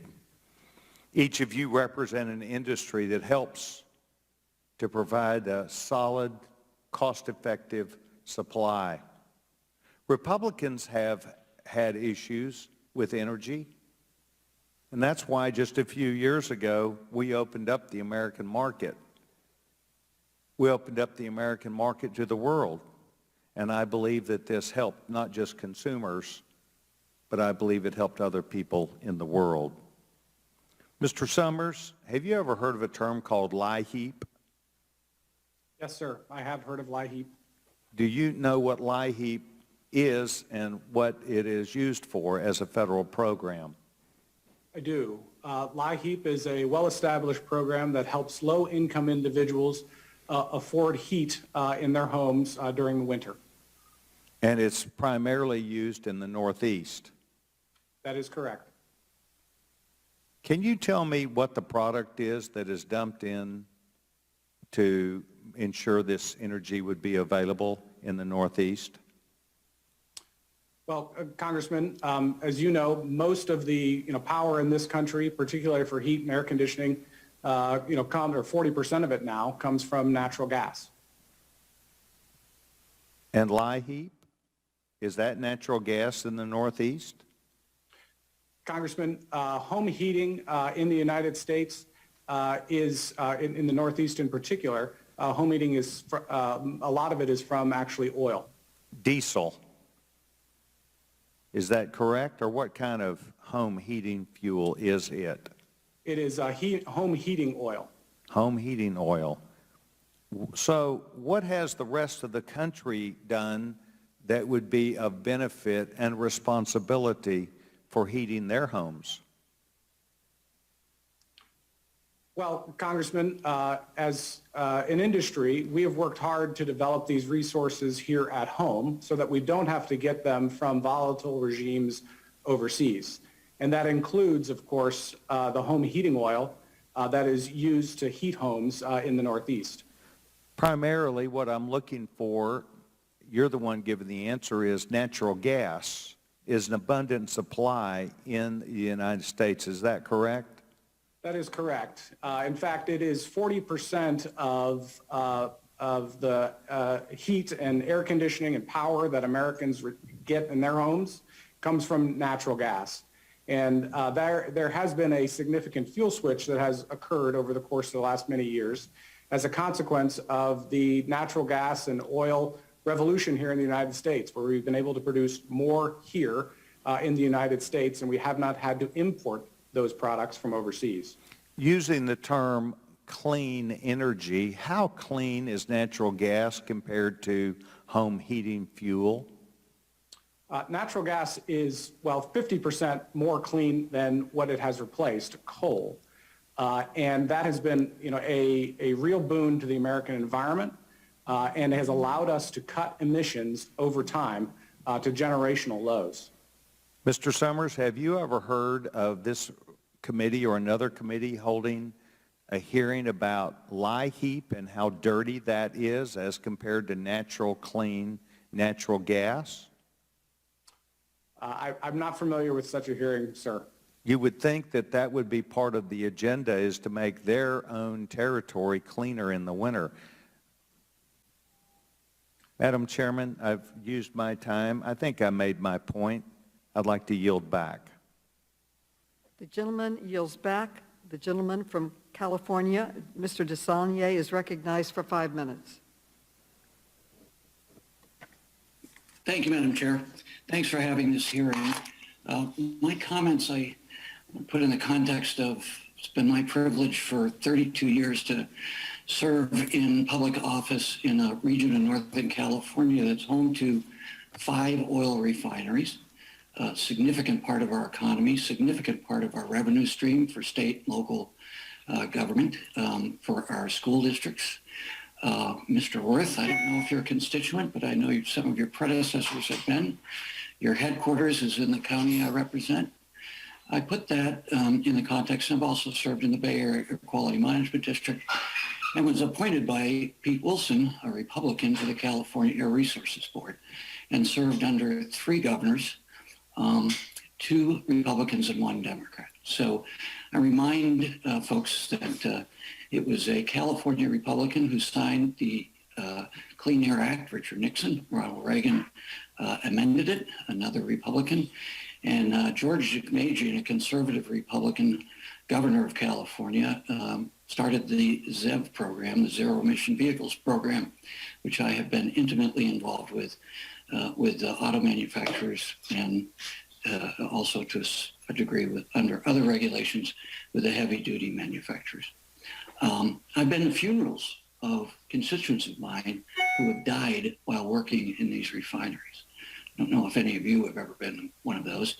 5 of them died. 1 of them died because the company, not yours, but somebody who's still a company that competes with you, was appealing a citation from Cal OSHA to replace walkie-talkies that cost less than $1,000.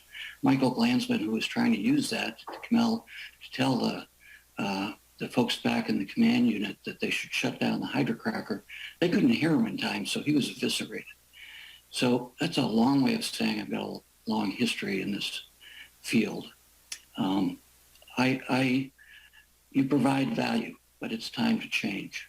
And we don't have time from an economic standpoint or environmental standpoint to haggle over this. But we've got to remember history, and we've got to rebuild trust. Mr. Summers, the viewpoint that all of this innovation and our reductions have happened because of private industry is just misleading at best. Mr. Jordan's comments, Mr. Grotham's comments, our regulations at CARB and the California waiver has propelled this innovation environmentally and from a worker safety standpoint. And it's been my pleasure in very difficult negotiations to be able to work with the private sector to get those. So I wish we could really focus on what's in front of us. An energy industry that's important to us, but whose time is passing. Mr. Grothman's comments and the idea that we're going back to coal in China, I just remind folks that China is adding 100,000 charging stations and hydrogen fuel stations a month and is going up exponentially. The future is not in fossil fuels, in climate, carbon-intense industries. It's in renewables and alternatives. And even if we didn't have the existential threat to the climate, that would be an economic reality. It's more efficient. Mr. Woods, I would like to read a quote, and I'd like to ask unanimous to consent to enter these into the records, a series of articles from the LA Times, Climate Action News, and correspondence that myself and Congressman Liu and Mr. Welsh have all been part of with Exxon Mobil. Without exception. Mm-hmm. Thank you. We'll provide that information. So the quote from the LA Times article dated October 23rd, 2015, the headline is, How Exxon Went from Leader to Skeptic on Climate Change Research. Throughout much of the 1980s, quote, Exxon earned a public reputation as a pioneer in climate change research. It sponsored workshops, funded academic research, and conducted its own high-tech experiments exploring the science behind global warming. But by 1990, the company in public took a different posture, Mr. Woods. While still funding select research, it poured millions into a campaign that questioned climate change over the next 15 years. It took out prominent ads in the Washington Post, the Wall Street Journal, and the New York Times, condemning that climate change science was murky and uncertain, and it argued regulations aimed at curbing global warming were ill-considered and premature. How did one of the world's largest oil companies, a leader in climate research, become one of its biggest skeptics? One of your employees, the manager of science and technology department, actually told the board in 1989 of the consequences of denial. Mr. Woods, would you work in 2015, Mr. Welch, Mr. Liu, and I met in Mr. Liu's office with your representative, and we asked for a timeline and a response from you on these allegations. It's now 2021. We have asked repeatedly for this information from you to hear your side of the story while the litigation has gone on. We haven't gotten a response. Would you commit to me personally today to follow through and give us what your representative promised us 6 years ago?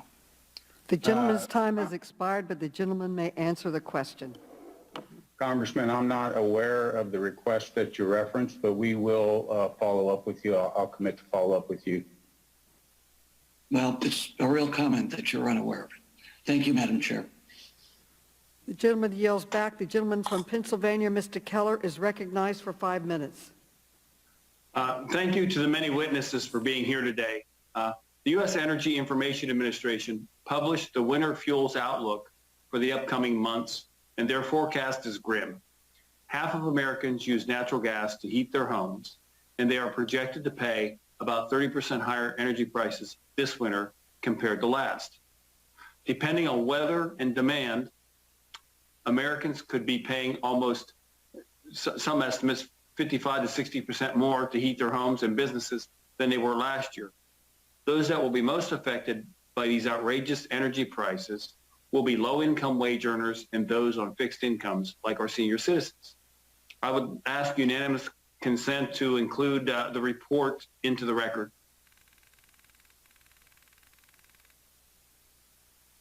Without objection. Mr. Crabtree, as a welder, what was your experience when you learned and when the Keystone Pipeline was shut down? And do you know how many of your fellow employees, workers lost their jobs? Well, at the time when the pipeline was shut down, it was in the early stages of construction, so it wasn't a lot. It's the fact that there were being 11,000 union members working had that project been completed.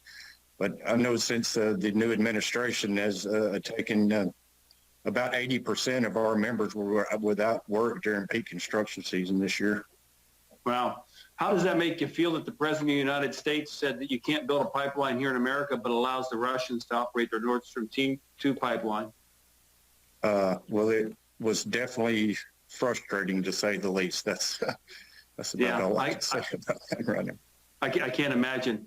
And you know, you've worked on pipelines and you know, you're welding and so forth. You know, looking at the Nord Stream 2 pipeline, do you believe that those foreign pipelines like that are better protecting our environment or better constructed than ones that we would build here in America, like the Keystone XL? Absolutely not. You know, I'm a member of a union, and we take the utmost pride in the construction and the quality of work we put out. There's plenty of projects here in the United States that could have been providing that same natural gas and putting Americans to work, but instead we're letting Russia take that. And I would think that you and our fellow Americans, with the skill that you have, can construct a much safer and a much better pipeline than anybody else in the world. That's the absolute truth. Like I said, we take a lot of pride in the work we do. Absolutely. There's no question that vital conservation efforts should be an American priority. It should also not be controversial to say that all of the above domestic energy approach is good for our country. We cannot turn a blind eye to the realities of energy demand and the inability of renewables alone to heat our homes or fuel our vehicles and power our lives. The United States is already producing energy more cleanly and more efficiently than nations like Russia or China. Would any of the witnesses like to speak on the ways in which American-made energy is already innovating without far-fetched government mandates?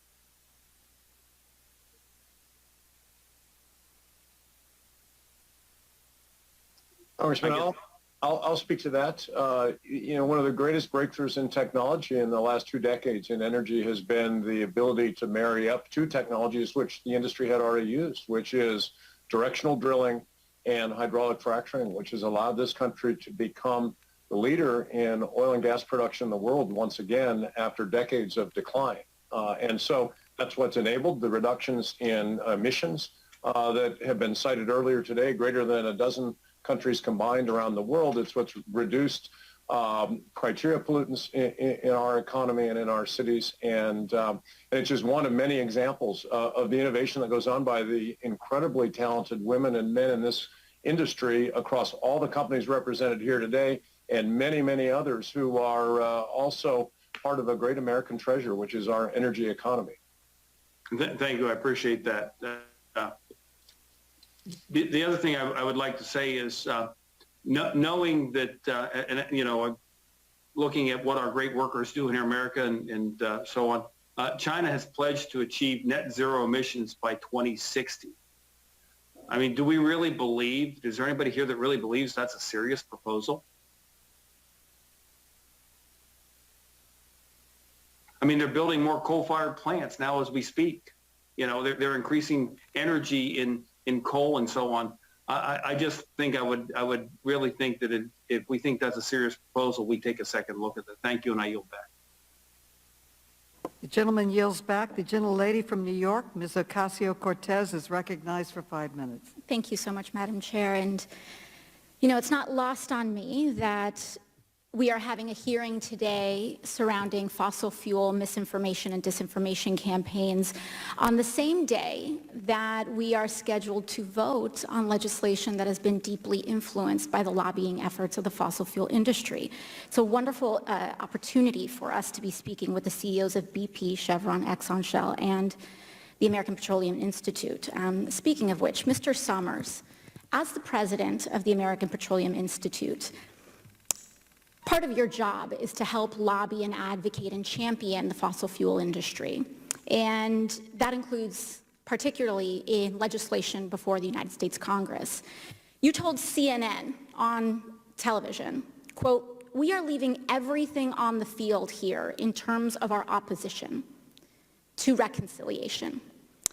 We are using every tool at our disposal to work against these energy proposals." And frankly, Mr. Summers, I appreciate your candor because most lobbying organization heads aren't as forthright and transparent about their efforts to manipulate U.S. legislation.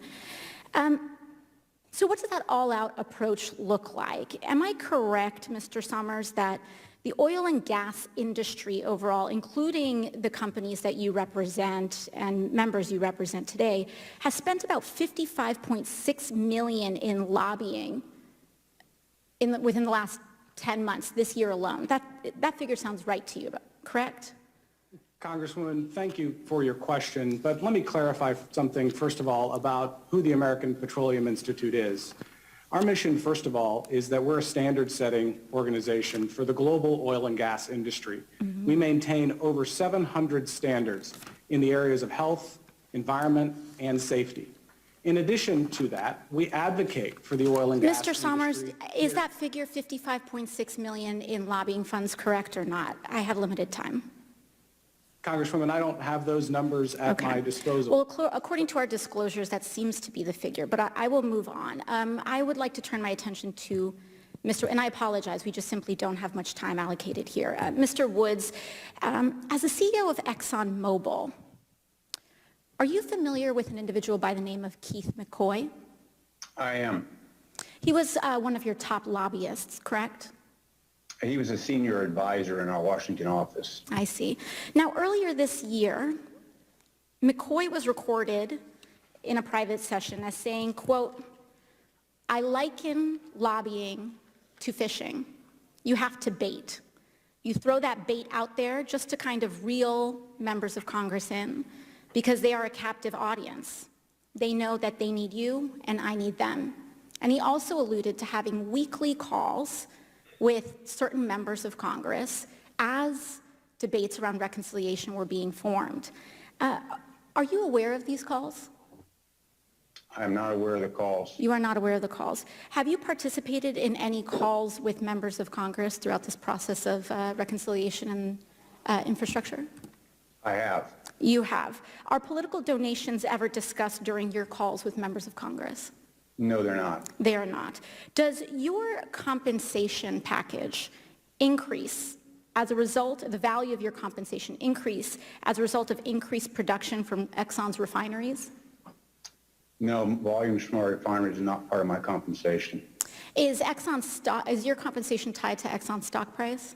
Yes, it is. It is, and so I would assume with increased value in Exxon's stock price and oil production, that would have a boost in the value of your compensation, correct? My compensation is based on a number of metrics and parameters from environmental, safety, and value creation, technology development. It is a portfolio of responsibilities that the Compensation Committee judges me on.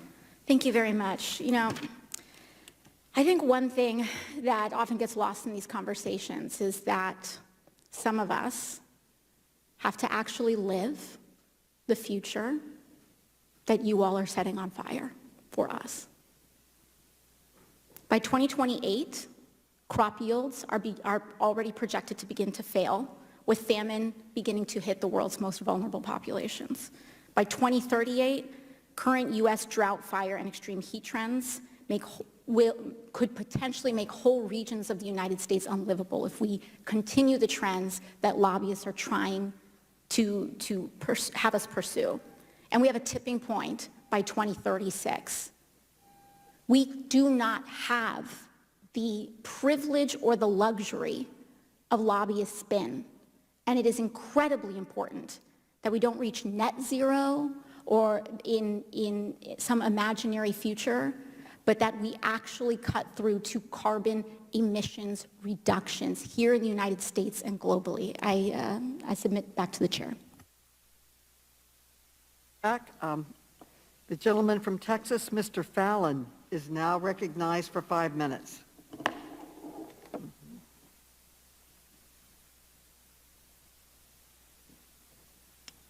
Mr. Fallon. Yes, Madam Chair, thank you. Okay. Can you hear me? We can hear you. Oh, wonderful. Thank you so much. I can remember being a child in the late 70s and early 80s, and I was fascinated with global and geopolitical events. And there was a dream back then that someday the United States could achieve energy independence.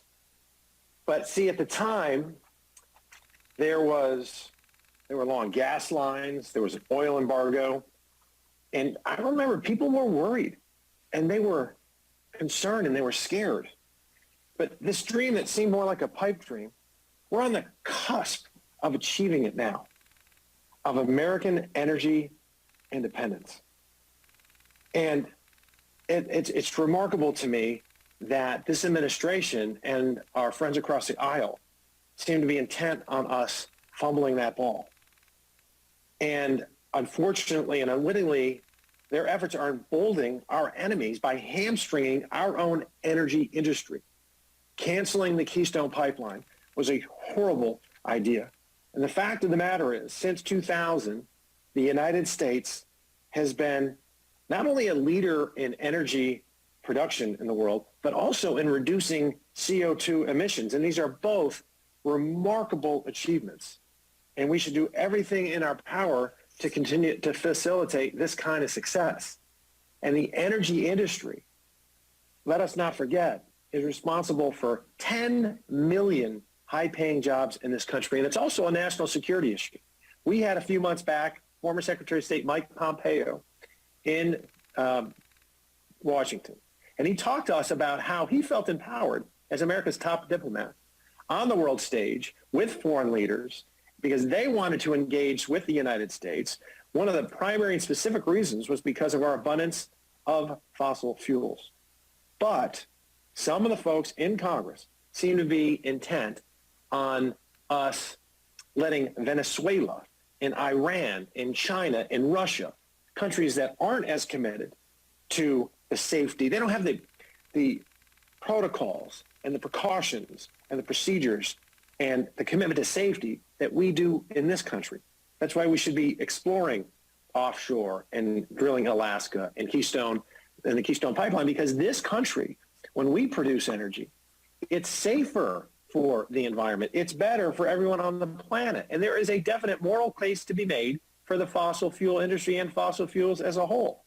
In 1900, the life expectancy in this country was under 50 years of age, about 46. Now, before COVID, it was 79 years. That's 72% increase. And that's for all races and creeds are living longer today, primarily because of this industry. And our goal for everyone should be that human beings on this, not only in our country, but on the planet, are allowed to live productive and meaningful lives. And if we want cleaner energy, we should unleash the expertise of the energy industry, because they have shown and they've proven themselves to be innovators.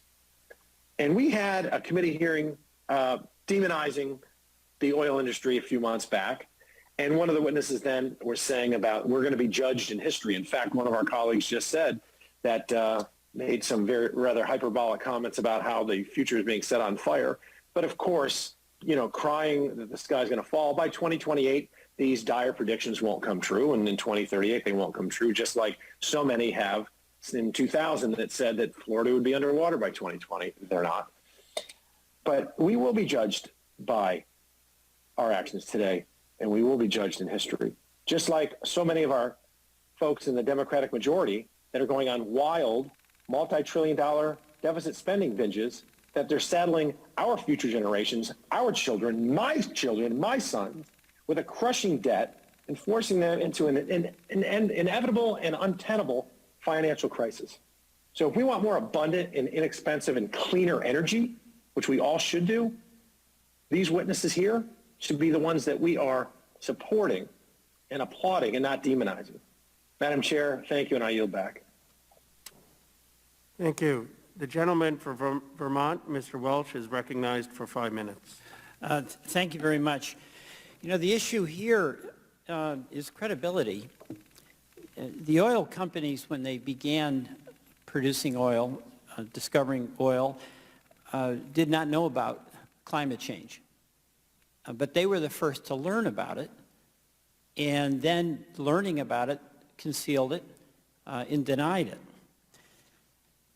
Mr. Wood, on June 6th of 1978, one of your excellent scientists, James Black, in the Product Research Division, circulated a presentation he had given to the Management Committee on the greenhouse effect.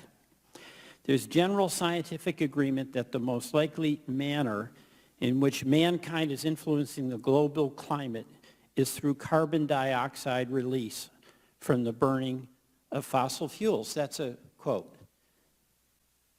In your leadership of Exxon, are you aware of what action was taken by the board after that report to it about the greenhouse effect was presented?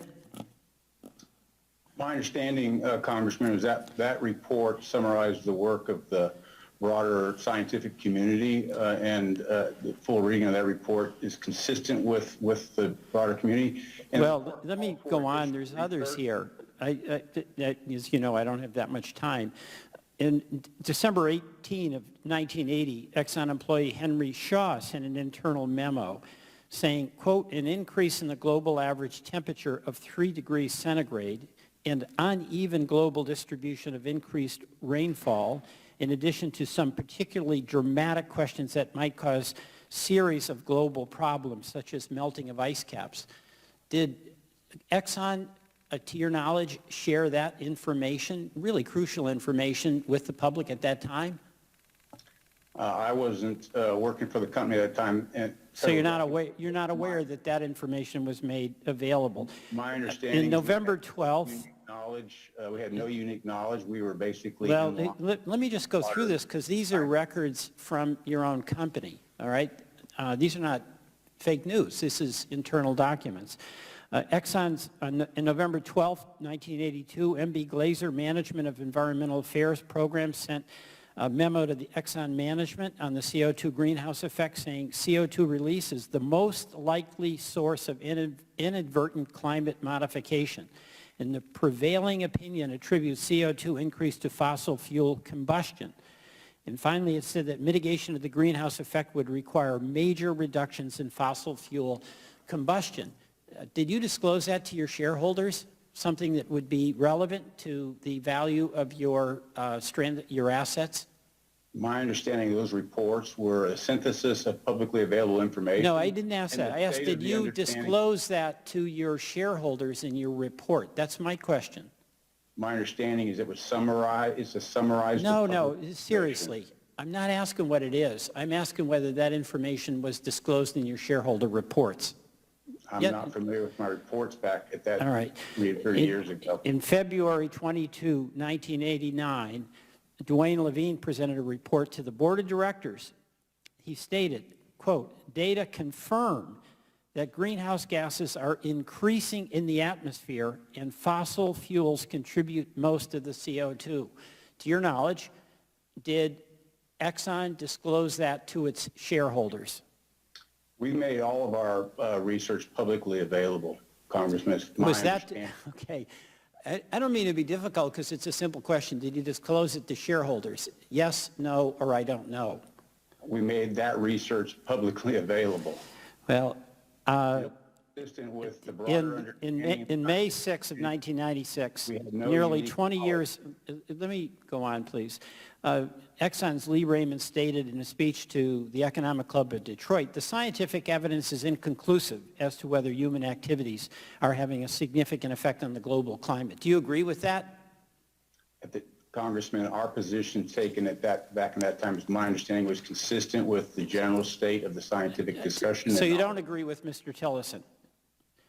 And finally, on June 30th, 2021, Keith McCoy, who Ms. Ocasio-Cortez asked you about, acknowledged that Exxon has, quote, aggressively fought climate science, that they have joined, quote, shadow groups to work against some of the early efforts, and that Exxon's support of a carbon tax is purely, quote, a talking point.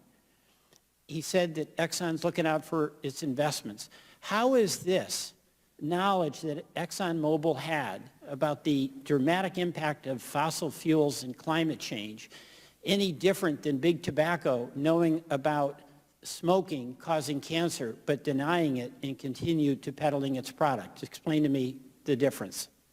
Well, as I said at the time, Mr. McCoy's statement did not represent our policy or our approach with respect to our positions in this space. And the distinction between what the Exxon knew and what Big Tobacco knew but didn't reveal, all of the our difference work is? was made publicly available. Our research was publicly available, and it was consistent and relied largely on outside work. We were part of the broader scientific community working in this space, and we had no unique views. Well, thank you. My time is up, and I yield back.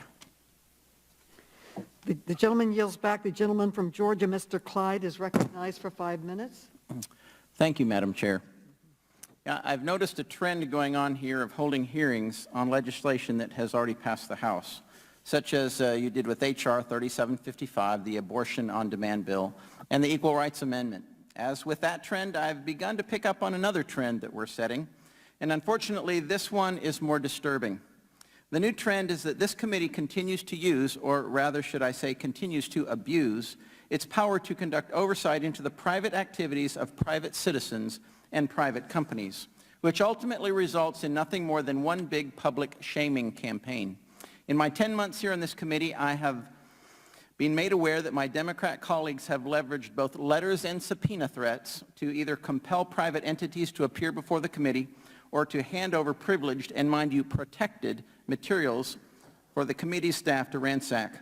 In this congressional session alone, we've seen this committee engage in this manner with cyber ninjas, the National Football League, the Sackler family, and now we're seeing them do it to the companies before us today. This committee used to be called the Committee on Oversight and Government Reform. It is now just called the Committee on Oversight and Reform. The day the majority choose to remove government from this committee's title was a big red flag to all. That House Democrats might truly believe their authorities go beyond the four corners of the United States Constitution.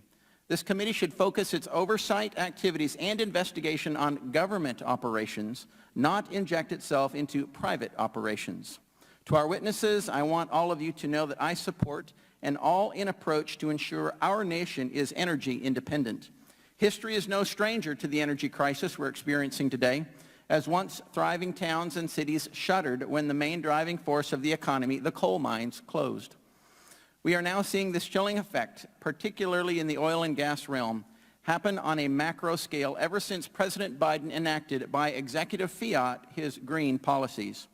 Such is evident when President Biden chose to shut down the Keystone XL pipeline on his first day in office, a decision that resulted in hundreds of people losing out on good-paying jobs and that seriously undercut our nation's ability to be energy independent and a net energy exporter.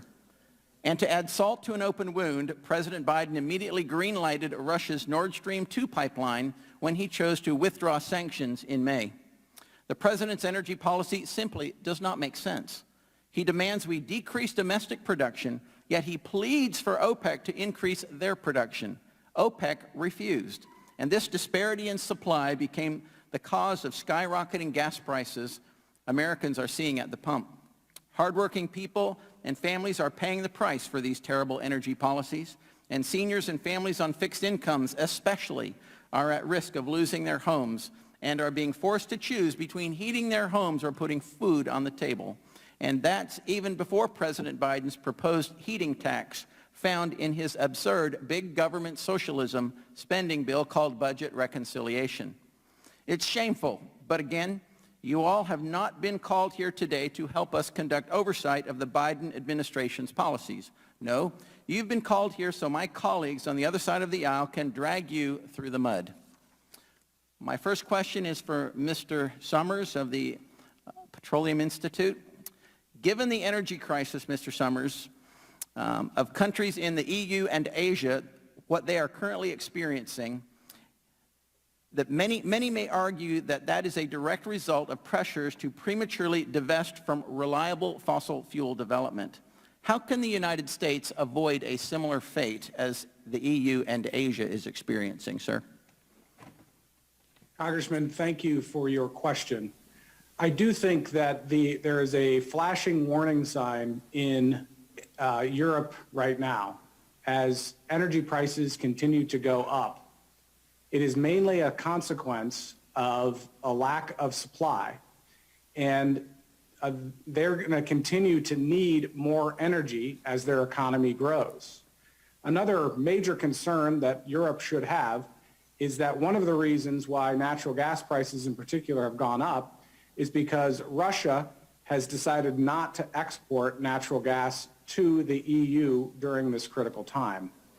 It is, I think, a real warning for American consumers in the world that if you don't create your own supply at home, you're dependent on supplies from regimes that don't necessarily have your interests at heart. And I think the Europeans and other parts of the world are finding out the importance of creating supply to ensure that we have access to affordable and reliable energy for decades and decades to come here in this country.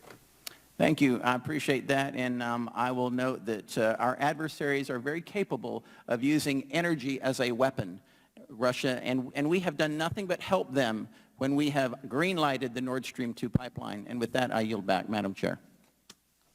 Gentleman yields back. The gentlelady from Illinois, Ms. Kelly, is recognized for 5 minutes. Thank you for being here today. Your companies all claim to have net zero ambitions, and since you all claim to support the Paris Agreement, then you should have net zero greenhouse gas emissions by mid-century. But the record seems to suggest that the companies represented here have a long way to go to get there.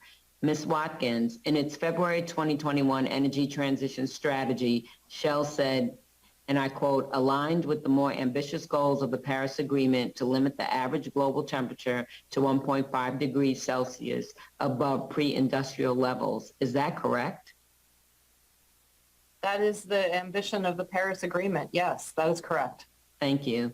Shell said it aims to become a net zero energy business by 2050 and has set goals to cut the carbon content of its products by 20% by 2030 to phase out carbon emissions by 2050. Is that correct?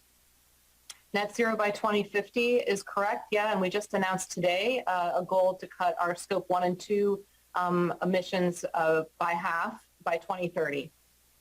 And why does the independent analysis find that Shell's net zero pledge fails to meet the Paris Agreement goals? I'm sorry, Congresswoman, I'm not familiar with the independent analysis that you're talking about, but what I can say is that the company I work for is absolutely committed to these goals that we've put out there.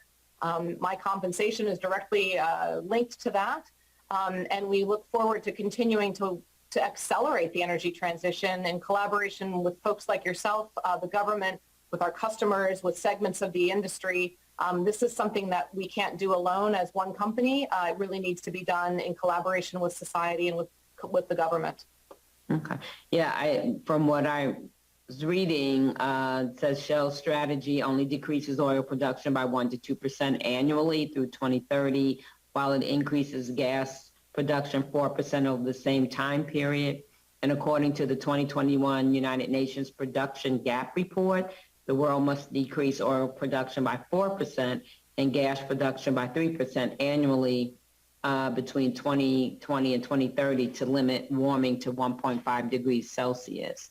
And over a 10-year period, this would equate to a 50% increase in gas production for Shell compared to the nearly 30% decline we need to reach the goals scientists say are necessary to limit the most dangerous impacts of climate change. And then earlier this year, Shell appealed an order by a Dutch court to cut emissions by 45% by 2030. And so can you tell me, does Shell plan to comply with the court order to cut emissions by 45% by 2030? You can just say yes or no. Congresswoman, one of the reasons we put out the goal we put out today is because we see an opportunity to accelerate our Powering Progress strategy. And so cutting our scope 1 and 2 emissions by half by 2030 is a new target. I'm very proud of my company for being aggressive. So is that a yes or no? I'm just asking you yes or no because I don't have a lot of time, that's all. We are in the process of appealing the Dutch court order, and so while we are in action to get to net zero by 2050, and we have many targets between now and then to hit, we are appealing the court order because we don't think the courts is the right place to decide this. So it sounds like even though Shell's transition strategy calls for cutting emissions by 2030, the company is resisting efforts to get there. And is that because Shell's transition strategy to reduce the intensity of its carbon output from oil production relies in part on Shell increasing its gas productions? Is that correct? Congresswoman, I would say that I have a different way of putting that. We are not resisting. In fact, we are embracing the opportunity to transition faster, which is why we're working to increase the demand for low and no carbon fuels. So that's actually how I would characterize it, as embracing the energy transition. So you can't characterize it as a yes or no then, because experts warn this plan will backslide further to mere operational efficiency rather than reducing the overall climate burden of your products. So again, yes or no, will Shell commit to reducing gas production as part of its emissions reduction plans? Ms. Watkins. Congresswoman, we've committed to a number of things, and we believe natural gas plays a key role as a transition fuel in order to continue to lower emissions for the country. And so we are committed to providing that cleaner burning fuel for the world. So we're committed to natural gas over time, but we're also very much committed to continuing to work with our customers to look at no carbon fuels such as wind and solar. We're building wind turbines off the coast of New Jersey and Massachusetts, and we'll continue to look for opportunities to do that, but the demand needs to be there. That's good to hear that you're looking, but a lot of things you're saying are not supported by evidence. So it shows that it's time for Congress to act, and we can begin by passing the Build Back Better Act to combat climate change and spur the development of renewables. And I yield back. I know my time's up. Thank you. Thank you. The gentleman from Arizona, Mr. Biggs, is recognized for 5 minutes. Thank you, Madam Chair. I've been in and out of this hearing, but I heard the opening statements and listened to a good deal of the questioning of this morning. And I will tell you that if there's one thing that I hope those leading these very important energy companies and the Petroleum Institute understand, is that you've kind of got yourself here, you've seen the attitude, you've heard the attitude from the folks to the left in this committee. It's because of your appeasement. That's what it is. So when you get asked this morning about, aren't you embarrassed? That's really kind of an irrational question to ask CEOs about their company policy. To ask and to vilify you and basically say, will you repudiate your membership in a manufacturing institute, to then say and repeatedly ask the question and to badger you. That's because you've been appeasing. I'm not saying that you shouldn't do your best to reduce carbon emissions and run a clean company. I'm saying that you've been brought here so they could beat the crap out of you. That's what this is all about. And they're doing it for a political reason. And that's the shame of it all. This is a hearing where the Democrats attack American workers and the private sector. The President and his allies in Congress have consistently advocated for policies that have led to higher energy prices and increased inflation. In fact, though, you've got Ron Klain retweeting this. He's the chief of staff at the White House saying, most of the economic problems we're facing, inflation, et cetera, are high-class problems. Well, even the New York Times has said this year's Thanksgiving feast will wallop the wallet, and that's a result of Biden's policies, and part of those policies are to put the screws on the energy industry. Some of the inflation is systemic, but some of it is driven by scarcity, just economic, market-driven principles. So I hope you get the lesson, because if nothing else I say matters, I think you need to know something. These folks would regulate you right out of business tomorrow if they could. Don't pretend otherwise. No matter how good a corporate citizens you are or how sincere you are in trying to reduce carbon emissions. That's the purpose of this hearing today, to lay the foundation to get rid of you. And at the same time, you see the hypocrisy or inconsistency of this administration. Here's one dated today, this very morning. You've got Amos Hochstein, the U.S. State Department Senior Advisor for Energy Security, saying energy producers, particularly OPEC, should be increasing its output. Here's one from 2 weeks ago. U.S. worried energy supply is not meeting demand.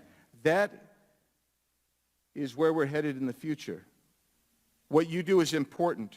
Never forget it's important. At the same time, you got the Biden administration issuing new oil and gas leases for drilling on federal land, canceling the Keystone Pipeline within hours of taking office, and then removing sanctions on Russia's Nord Stream 2 pipeline, increasing Europe's dependence on Russian oil. We hear this from Mikhail Kruchikin, an energy analyst at the consultancy Russ Energy, saying, quote, we decided we'll let them freeze a good bit this winter, and then they'll become more talkative and won't insist on quickly abandoning gas. The stakes are very high. This is a high-stakes game. The Russians get it. You get it. My colleagues across the aisle don't get it. Congressional Democrats' proposals for fixing the problem they caused are worse than President Biden's. Their tax and spend budget reconciliation bill will increase energy prices and cripple the American economy. With gas prices at a 7-year high, Democrats in Congress are considering enacting a carbon tax to pay for their socialist policies. They love to tout their support of the Green New Deal, claiming that it is the only way to fight climate change. However, it excludes nuclear energy, despite the fact that nuclear energy is carbon-free, low-cost, and is a reliable energy source. A Democrat member's former chief of staff, Saikat Chakrabarty, stated, quote, the interesting thing about the Green New Deal is it wasn't originally a climate change thing at all, because we really think of it as a how do you change the entire economy thing, close quote. He told the truth. Occasionally you're going to get that out. I urge you, continue being good corporate citizens, but understand, appeasement will lead to the demise of your industry and your company, which will result in thousands and hundreds of thousands of people losing work and living in poverty in an impoverished state. And Madam Chair, I have a number of articles I would like to submit for the record. Without objection.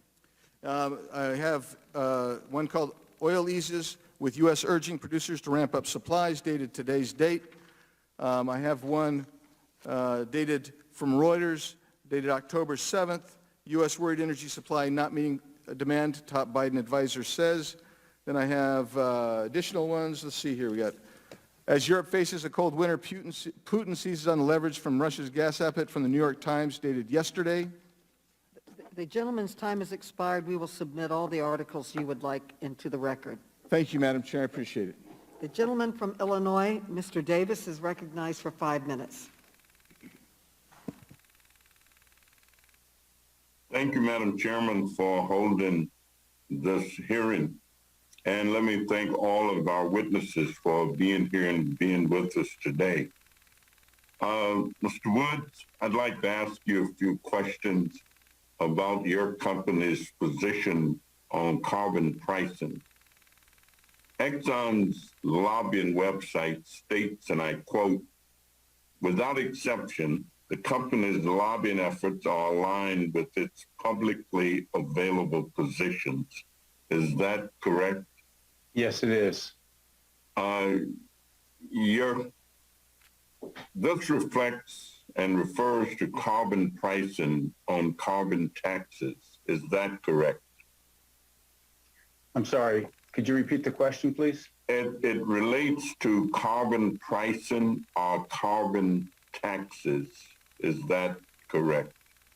We do advocate for a carbon tax or a price on carbon, yes.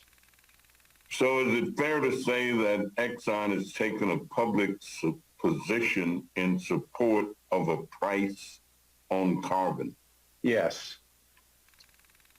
I ask because committee staff reviewed Exxon's lobbying reports along with those of other companies.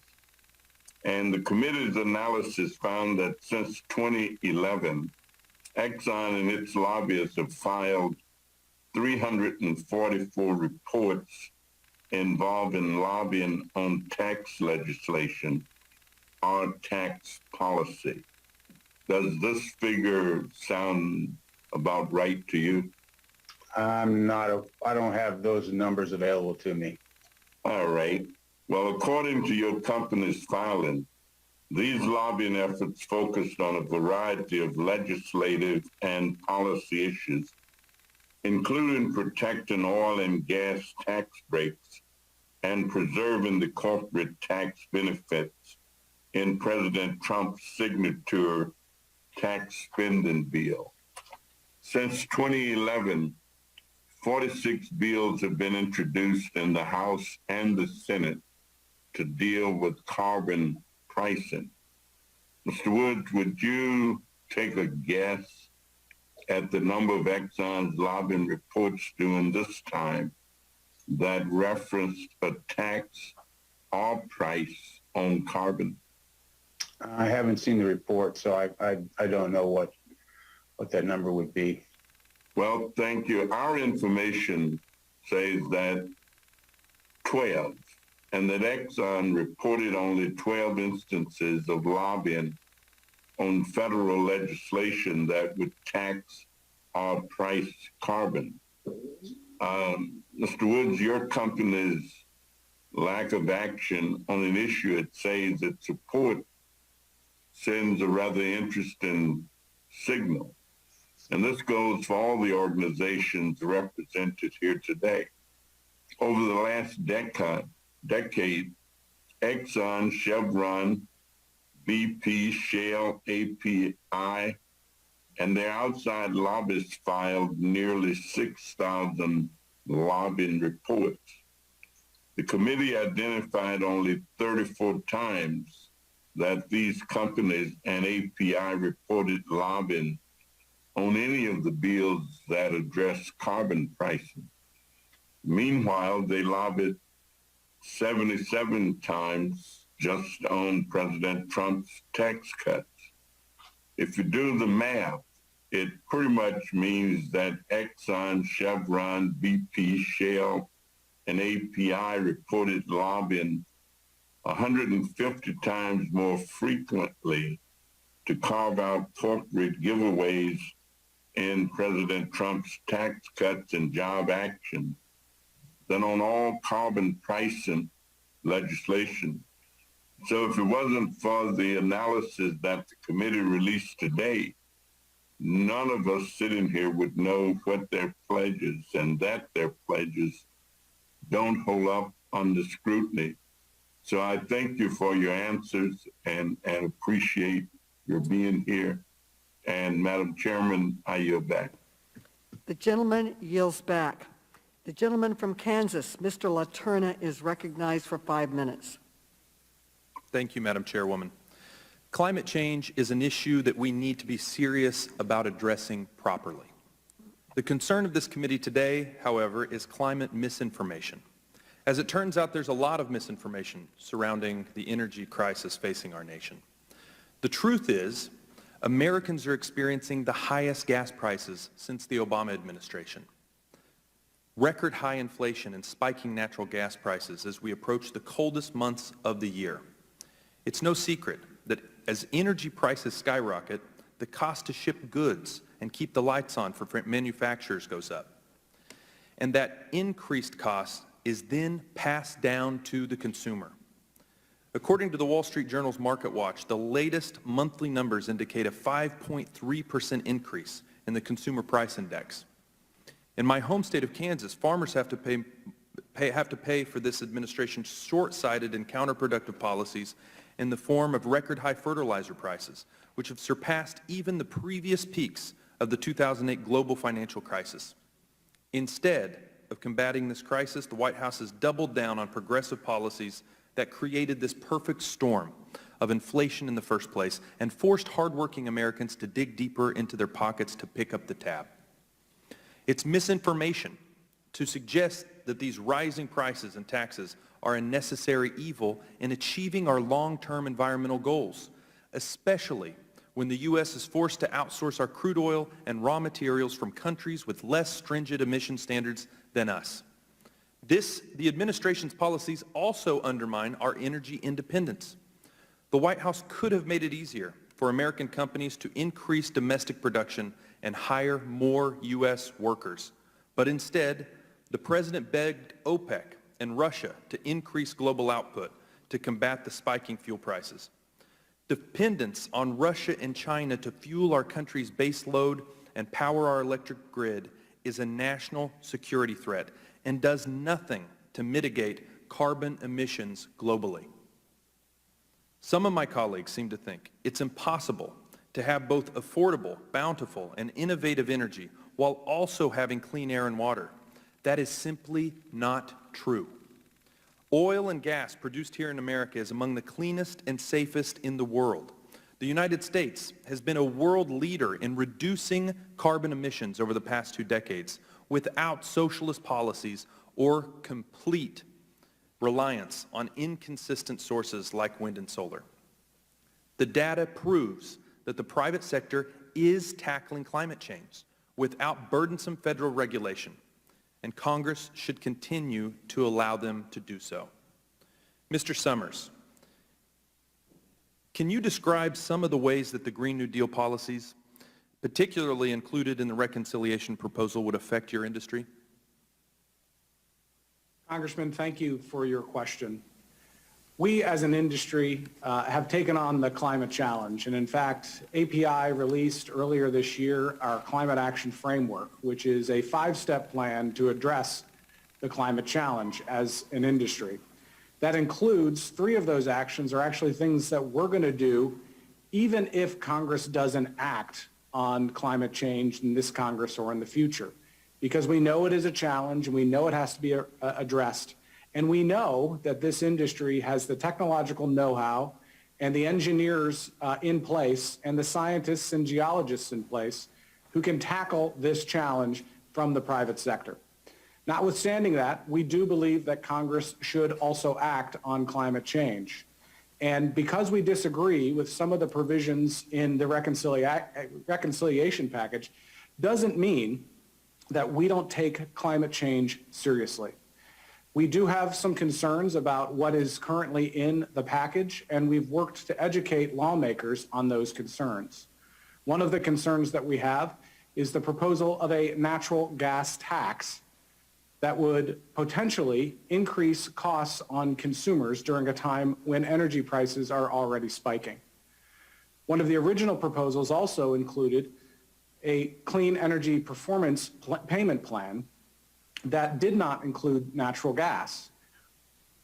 As we've talked about earlier in this hearing, one of the real reasons that we've been able to cut emissions over time is because of natural gas.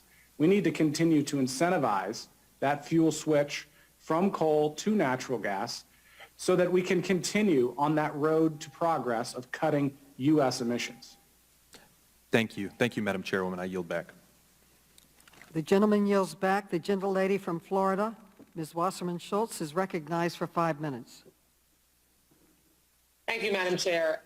As we all know, Congress and President Biden are hard at work to pass the Build Back Better Act to take bold, aggressive, and long overdue action on climate change.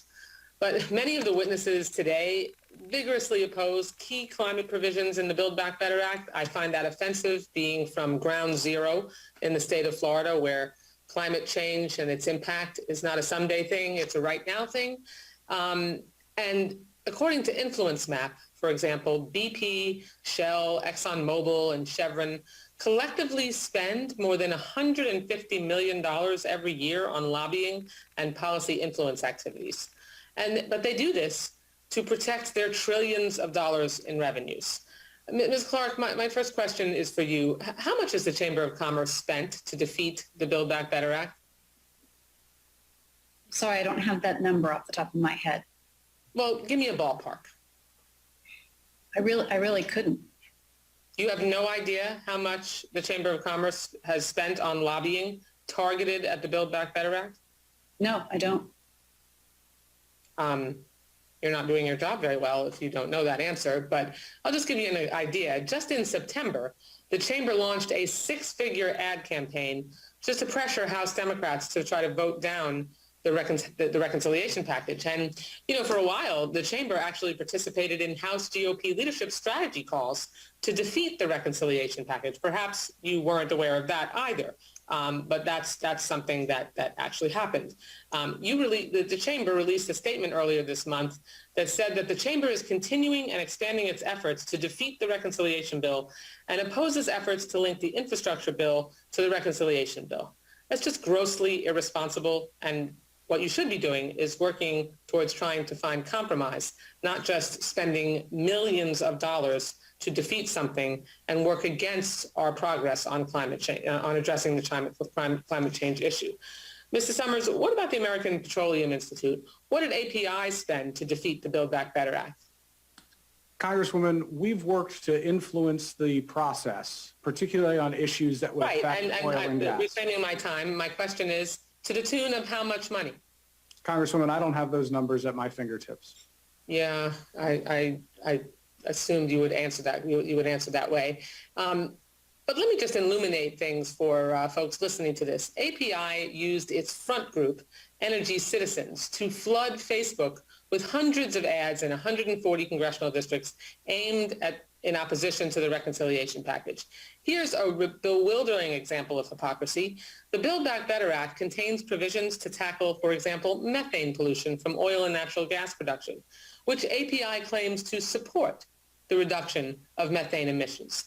Yet API and its front group, Energy Citizens, have carried out a 7-figure TV and internet ad campaign to defeat the Build Back Better methane emissions fee. Mr. Summers, how do you reconcile your group's claims to support reducing methane emissions with your opposition to Build Back Better provisions that address methane emissions? Thank you for your question, Congresswoman.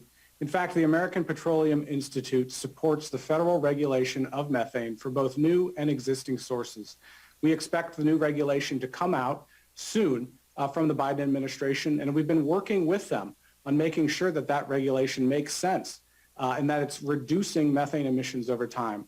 Reclaiming my time. This industry, I'm sorry. Reclaiming my time. Except you're opposing the reduction policies on methane emissions in the Build Back Better Act, which is the proposal of the Biden administration. So you're either lying about your support for reducing methane emissions, or you're working against yourself, which makes no sense and certainly isn't money well spent by your institution. Respectfully, Summers, Congresswoman. no, the time is mine. Thank you. Mr. Woods, your company is a member of API, for example, and API actively lobbies to crush good climate policies, as I've just illuminated. Your own former senior director of federal relations admitted you use groups like API to take the tough questions and be a, quote, whipping boy during congressional hearings. How can you tell us with a straight face that you're part of the solution to climate change when you're part of the lobbying effort to stifle policies to fight climate change? Well, as I said shortly after that interview was released, that that characterization offered up was incorrect and did not reflect the position that our company's taken or the philosophy that we take. Yeah, Mr. Woods, you can say what you want about climate change, but words matter, actions matter more. And this hearing illustrates the problems we face. Industry players talk out of both sides of their mouths. Big oil may talk about climate change and emission reductions and put shiny, polished, green-colored ads on TV, telling Americans they're part of the solution. But when President Biden and congressional Democrats try to advance solutions to actually fight the climate crisis, the fossil fuel industry reaches into its deep pockets to kill these common sense solutions. You're no better than big tobacco in the 90s. I yield back the balance of my time. The gentlelady yields back. The gentleman from Georgia, Mr. Johnson, is recognized for 5 minutes. Thank you, Madam Chair, for holding this hearing. Mr. Woods, Exxon Mobil Corporation now publicly acknowledges the climate crisis while privately funding organizations that promote climate denial or misinformation. Isn't it true that between 1998 and 2017, Exxon Mobil Corporation spent $36 million with think tanks promoting climate denial? I can't comment on the figure that you've offered up, but I would tell you that our position that we've taken. Well, you would not disagree with that amount, would you? I don't have the number, so I can't confirm or deny the amount. What I would tell you is the position that we take with the groups we work with is consistent with the position that we take publicly. We don't have to deny climate change is being connected with CO2 emissions, correct? Pardon? I'm sorry, I missed your question. Yeah, you spent a lot of money to get across the false point that CO2 emissions do not impact climate. No, I don't agree with that characterization. We do not spend money. We have long acknowledged the linkage between CO2 emissions and the risk of climate change. Well, let me ask you this question. Back in 1979, Exxon Mobil commissioned a groundbreaking study that discovered that fossil fuels released carbon emissions that would, quote, endanger humanity, end quote. However, isn't it true, Mr. Woods, that no operational changes were made to respond to the horrifying findings that the company's business operations and products were endangering humanity? Congressman, I'm not aware of any unique understanding that we had in the science. We engaged with the broader community and worked with them to advance our own understanding. And as time passed and scientific understanding evolved, so did our position and the approach that we took to addressing emissions. Well, let me ask you this question, sir. The American Petroleum Institute has known since as early as 1957 that carbon emissions were dangerously warming the atmosphere, and multiple studies published by Exxon Mobil and BP found similar results in subsequent years, only to be publicized for the first time in 2015 and 2018, respectively. Mr. Woods, when did you first learn that CO2 emissions cause climate change? Our company from the very early days have worked with the outside scientific group, and our understanding and our public position has been consistent with that understanding. Let me ask Mr. Lawler the question. Mr. Lawler, when did you first learn that CO2 emissions cause climate change?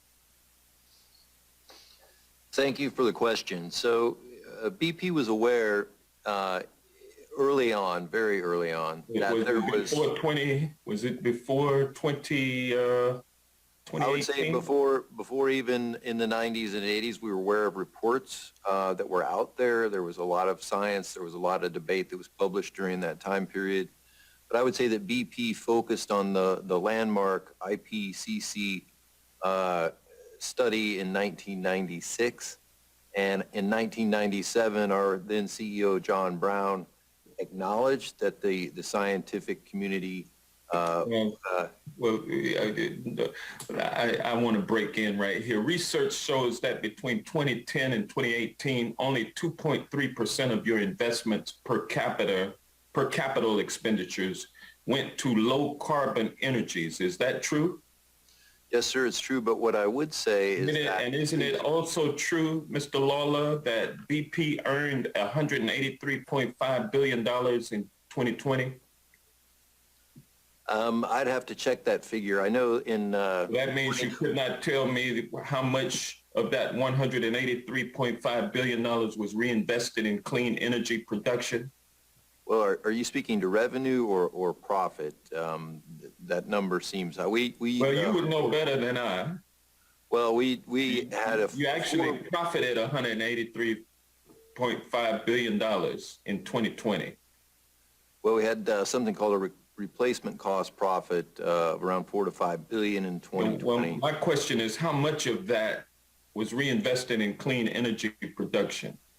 So in the last 2 years, we've spent $2 billion on clean energy projects. $2 billion out of 183.5 billion. For the people suffering from the impacts of wildfires, floods, and hurricanes right now, 30 years is too long to wait for your company to change. How do you square the reality of facts on the ground with your 2050 date to decrease carbon emissions? Congressman, I have a project that I can share with you right now that's amazing. We've installed a 300 megawatt solar facility that's powering the only steel mill in the world with green energy. We are in action. We spent $1.1 billion to join an offshore wind farm just offshore New York. We'll spend billions behind that. And we are in action. We have very clear targets. And again, we have stepped forward that we would be reducing our overall production, our absolute production on a worldwide basis by 40% by the year 2030. So we are in action. Can't wait. The gentleman's time has expired, and the gentleman may continue answering the question, but his time has expired. I would just add, Congressman, that we do have near-term targets that are significant to cut methane, to cut emissions. 15% of our executive compensation pay is linked to sustainable emissions reductions. And I can just assure you that we're sincere, we're in motion, and we're taking action on a number of projects. And again, by 2025, we'll be spending $3 to $4 billion, $5 billion in 2030. So we are sincere. Thank you. Thank you so much. Okay. The gentleman yields back. The gentlewoman from Massachusetts, Ms. Presley, is recognized for 5 minutes. Thank you, Chairwoman Maloney. We must treat this climate crisis like lives depend on it, because they quite literally do. In my district, the Massachusetts 7th, the sea level rise caused by an increase in global temperatures, which is a direct result of the continued operations of the oil and gas companies before this committee, will destabilize families and sink entire communities. From Cambridge and Chelsea to the Fenway and East Boston, my constituents are living in regions that will be completely underwater if we do not take bold action to transition to 100% renewable, zero-emission energy sources as outlined in the Green New Deal. And as I fight for the livelihoods of my neighbors, I'm clear-eyed that my opposition is the massive lobbying campaign by the billion-dollar corporations appearing before this committee today. Your companies invest hundreds of millions of dollars in lobbying efforts each year, some of which is disclosed and reported. But the truth is, these amounts represent only a fraction of what is actually spent against our efforts to save lives and our planet. We know a key part of Big Oil's disinformation campaign is funding and backing so-called shadow groups to fight against our climate justice efforts. Shadow groups are think tanks, pressure organizations, and other groups who receive funding from industry to engage in advocacy the industry doesn't want its fingerprints on. Mr. Woods, after your former lobbyists admitted joining shadow groups to undermine efforts on climate, Exxon stated that his comments were, quote, entirely inconsistent, unquote, with your company's work. Mr. Woods, do you stand by that statement, yes or no? Yes, I do.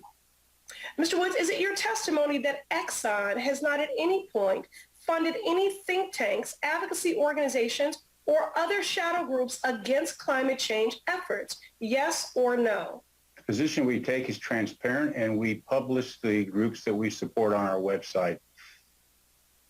Well, whatever your statements are now, I think, the truth is clear here that for years, Exxon has funded dozens of these shadow groups, like the Heartland Institute, for example, a leading climate science denial group, which has stated that global warming is actually good for the planet. Mr. Woods, do you commit right here to stop funding organizations that reject the science of climate change, yes or no? We do not support the Heartland Group, so. Yes or no? Do you commit right here to not fund organizations that reject the science of climate change? We do not support climate denial. We do not ask people to lobby anything different than our publicly supported position or expressed position. With millions of dollars that are going to lobbyists, super PACs, and shadow groups, these corporations refuse to invest in their own workers to ensure they have a future in a renewable energy economy. A just transition from pollution-based profits to healthy green living means that no worker will be left behind. Mr. Woods, what percentage of ExxonMobil's annual revenue is being used to train your workers for jobs in renewable energy sectors? What percentage? We are focused on making sure that our workforce is capable of operating our current operations, and we are investing time and resources in developing new solutions. I'm going to reclaim my time since you weren't providing a percentage. So will you commit to providing this committee with the documentation to this answer? We'll work with you to give you what you need. All right. Mr. Worth, what percentage of Chevron annual revenue is being used to train your workers for jobs in renewable energy sectors? Congressman, I don't have a number on that. I can tell you we're committed to meeting the needs of the world today and the future, and our workforce is prepared to do that. Sorry, I'm going to run out of time. Will you commit to providing this committee with the documentation on this answer? We will work with the committee to provide responses.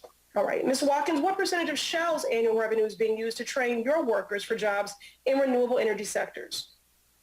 Congresswoman, I don't have a number, but I will be happy to work with you to get one. What I can say is that what we're finding is that we have engineers that have built offshore oil and gas platforms in the Gulf. I'm sorry. I'm going to run out of time, but thank you for that commitment to work with the committee. Mr. Lawler, what percentage of BP America's annual revenue is being used to train your workers for jobs in renewable energy sectors? I'll need to review what that number is, but what I can say, we're creating entire business units for the renewable sector, entire business units, spending up to $5 billion a year by 2030. Will you work with the committee to provide us with those actual percentages? Yes, we will. Okay. So I think the point here is that putting profits before people like those in my district and the workers in their very own companies is the reason this crisis is so dire. One climate scientist said, quote, what we do in the next 10 years will matter for 10,000 years, unquote. I believe that what we do in the next 10 days on infrastructure investments will be the true predictor of our planet's future. The Build Back Better Act is a climate justice bill and a workers' justice bill. We can and we must act with urgency. Thank you, and I yield back. Okay. The gentlelady yields back. The gentleman from Kentucky, Mr. Comer, is recognized. Thank you, Madam Chair. Mr. Summers, what do you predict the global demand for oil will be as the United States and the world recover from the coronavirus pandemic? Thank you, Congressman, for your question. What we're already starting to see, as I mentioned in a previous answer, is that world oil demand has already risen significantly. Pre-pandemic, so in 2019, the world was consuming 100 million barrels of oil every single day. During the worst part of the pandemic in April of 2020, the world consumed about 81 million barrels of oil every single day. We are close back now to the 100 million barrel of oil use every single day. And as the economy continues to grow, we expect that to expand as well. So if the industry does, as some of my Democrat colleagues have suggested and asked you to pledge to cut production, what would that do to the price of oil for everyday working Americans? Well, if the demand is going up? Congressman, we're already starting to see that, because of worker shortages, because of concerns about future and current government regulations. Because of the Biden policies, because of the Biden energy policy is why we're seeing energy prices go up. And what my colleagues on the left are proposing is only going to make it worse. Sir, despite some of the rhetoric from your critics, the oil and gas industry has taken meaningful steps to reduce emissions from operations. Can you describe briefly some of the efforts underway and some of the planned industry initiatives to address this challenge head on? Absolutely. Thank you, Congressman, for that question. The American Petroleum Institute since 2017 has had a program called the Environmental Partnership. This is a program that is all about how do you reduce methane emissions within our own operations. This program has seen tremendous success. It is a program that primarily works with our member companies and non-member API companies to replace products within the oil and gas industry that are leading to methane emissions. And as a consequence of this, we have big operators and small operators working together to ensure that our methane emissions continue to go down. In fact, as a consequence of this program and other programs like it, we've been able to reduce methane emissions by 70% in 5 of the largest oil and gas producing regions, like the Permian Basin. Yeah. We're proud of the work that we have done, and we know that we have to continue that work to respond to consumers that want to make sure that their energy continues to come affordably, reliably, but also cleaner. Absolutely, and that gets lost in translation. The industry's made significant investment already. You plan on making significant investments in the future. We're seeing a reduction in emissions, and I think that has been lost in translation with the rhetoric on the other side. Now, and briefly, I'm going to shift gears. Mr. Crabtree, you are a member of the union, right? Yes, Congressman. So when a few years ago when I started out in the Kentucky State House of Representatives, the union was pretty Democrat, but I've seen in Kentucky the union, especially the United Mine Workers and so many other unions that have been just devastated and put out of work by Democrat policy starting with the Obama administration, and now we see your union put out of work because of the Keystone Pipeline. I mean, what's the general thinking now with the policy from the Democrat Party with respect to energy production in the United States?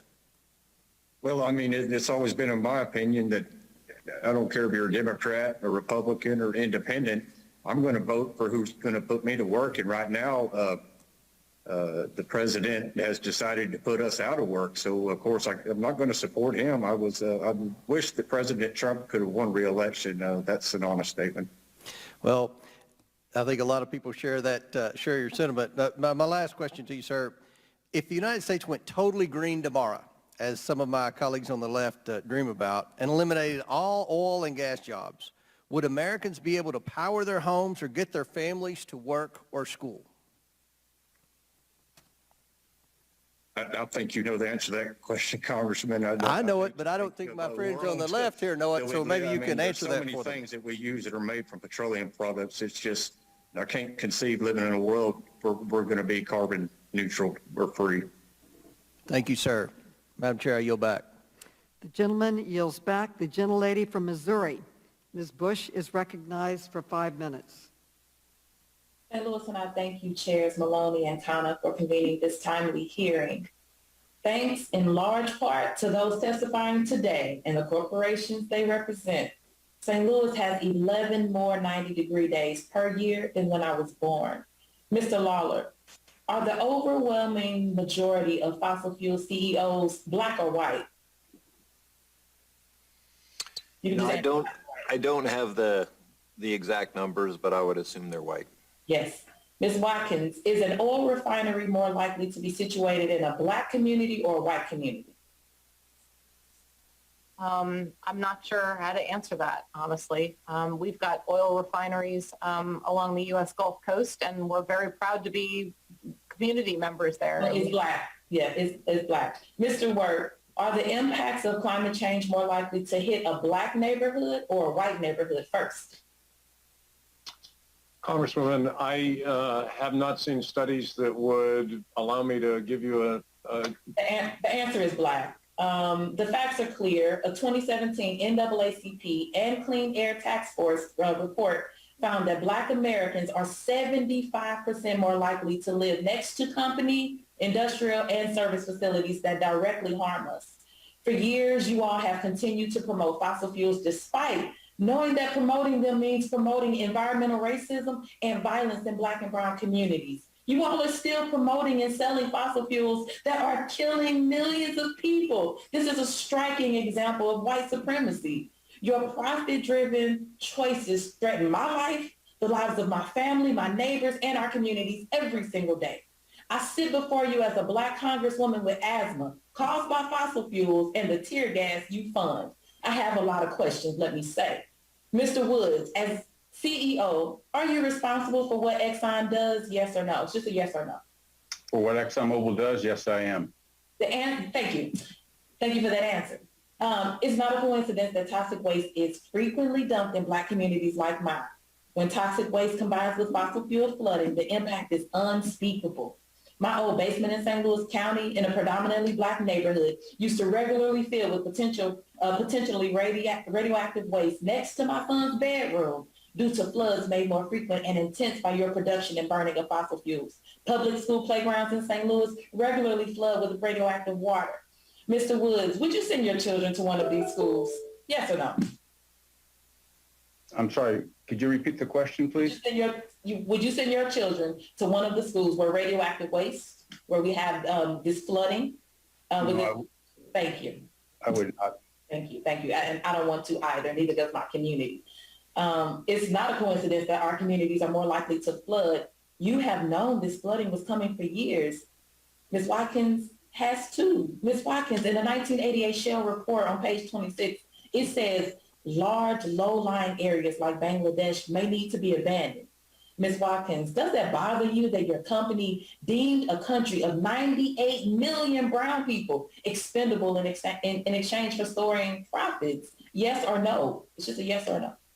Actually, Congresswoman, I'm glad my company's been involved in the science research and involved in these discussions for decades. And we have been open and engaging with communities. And I feel what you're saying, and we are very active in the communities in which we operate and looking to make ourselves very much members of the community and invest in communities, especially where there is risk of climate change hitting harder than in other places. Thank you very much, because it bothers me. Let me just say that. You didn't say it, but I'll say it. It bothers me. It bothers me too. What bothers me is that that's the end of my questions. I have to keep moving. But I have another question for you. Was Shell aware that Black and Indigenous communities in the U.S. would flood and burn first? Yes or no? Black and Indigenous communities. I'm sorry, Congresswoman, I'm not familiar with what you're referencing. Let me ask you this. Are Black communities like mine in St. Louis expendable to you? Of course not. Communities are not expendable. We work every day hand in hand with our communities. And in fact, climate change is such a pressing issue that we have, as companies, we have to work with the communities and with societies and with the government if we're going to be able to get to net zero by 2050. Thank you. And, you know, your companies for decades have been misrepresenting information and redirecting attention to solutions you know to be false, and that's continuing even in this hearing. But I thank you for speaking up and saying what you said. We appreciate that. But we're at a tipping point. Developing fossil fuels now, given the escalation of the climate crisis and its harm on Black and brown communities, is unconscionable. Given each of your roles in these attacks on our humanity, you all should resign. Thank you, and I yield back. The gentlelady yields back. The gentleman from California, the vice chair, Gomez, is recognized for 5 minutes. And after his questioning, there will be a 5-minute quick break at the request of the witnesses. Mr. Thank you, Madam Gomez. Chair. Thank you, Madam Chair. I want to just continue a little bit on Ms. Bush's line of questioning. I was in the California State Legislature for about 4.5 years, and during that time, we were able to pass the greenhouse gas reduction goals. We were able to pass cap and trade, and we were able to pass a lot of the bills that oil opposed. And you opposed it every step of the way. You believe that you're upend and get us to stop, and we were able to win those fights. And I get it. You guys have you're in your own business model. That's what you're protecting.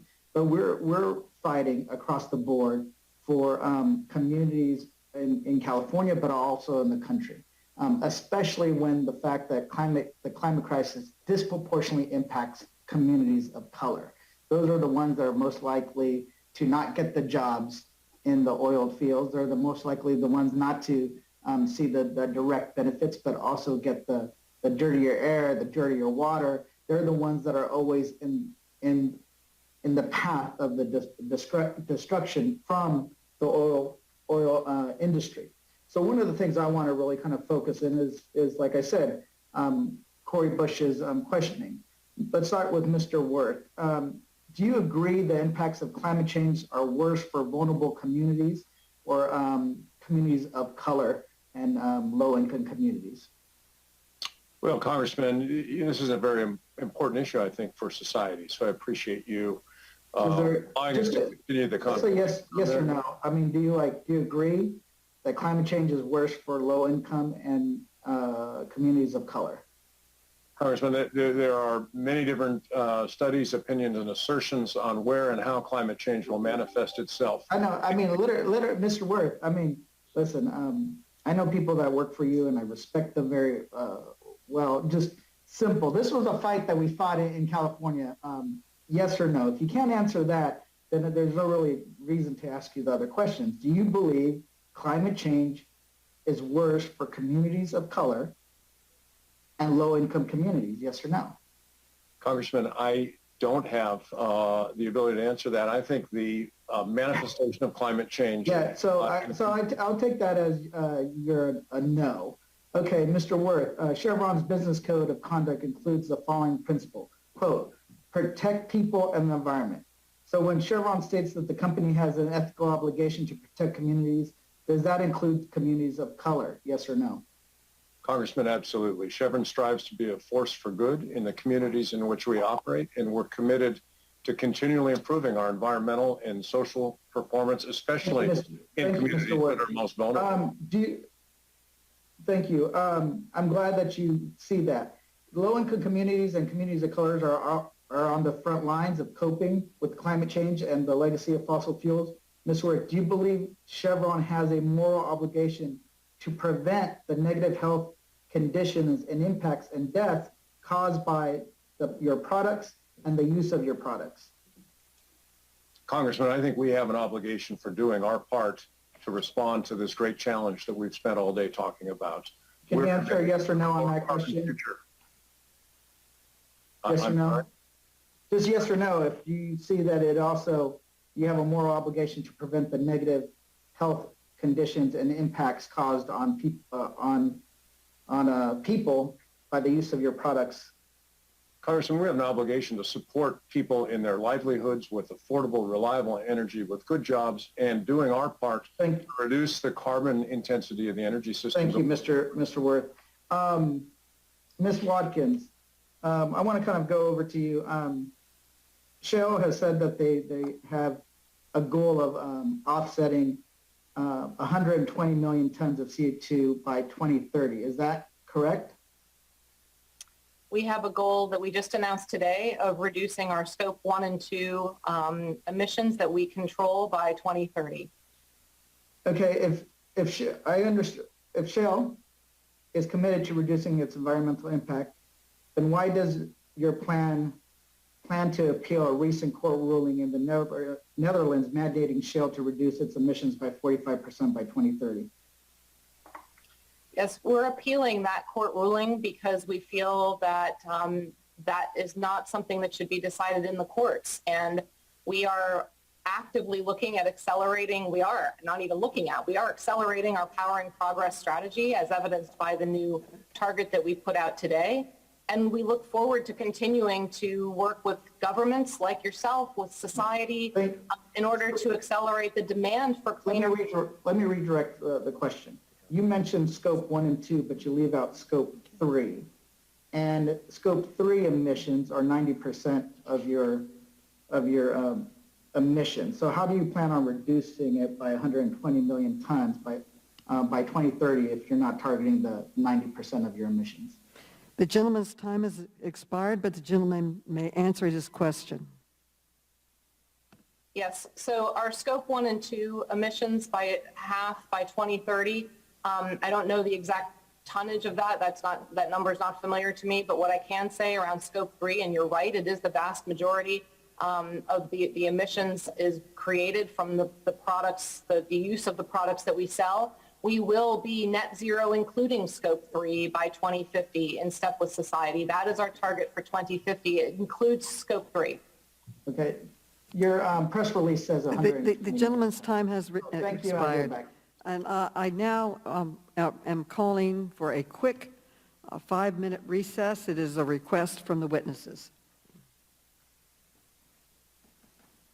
We stand in recess.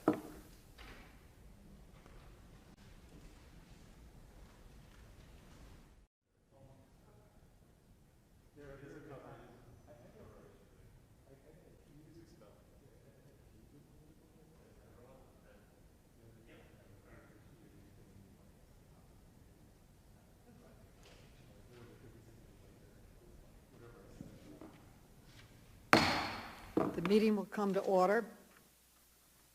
Without objection, Mr. Caston is authorized to participate in today's hearing.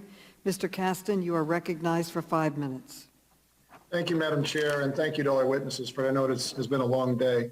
I want to just start by saying, as a chemical engineer by training who spent a while as an engineer and then running some energy companies, I love chemical engineering. It's a lot of fun. I'm sure you have a lot of fun with it. I always thought it was cool that you can look at the temperature in a heat exchanger on one side and predict with amazing accuracy how the yield's going to change on the other side of your refinery, or slight change in inputs changes the temperature.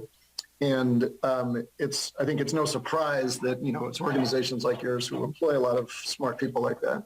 We're actually pretty good at understanding how changes in chemistry affect temperature. And in fact, James Black, back in 1978, as you of course know, did this presentation to Exxon where he said that he predicted that we'd have a doubling in CO2 based on current growth rates around 2025, and that would lead to a 1 to 3 degree increase in temperature, which is basically exactly what we are. So, Mr. Woods, kudos. You hire exceptionally talented people. You train them.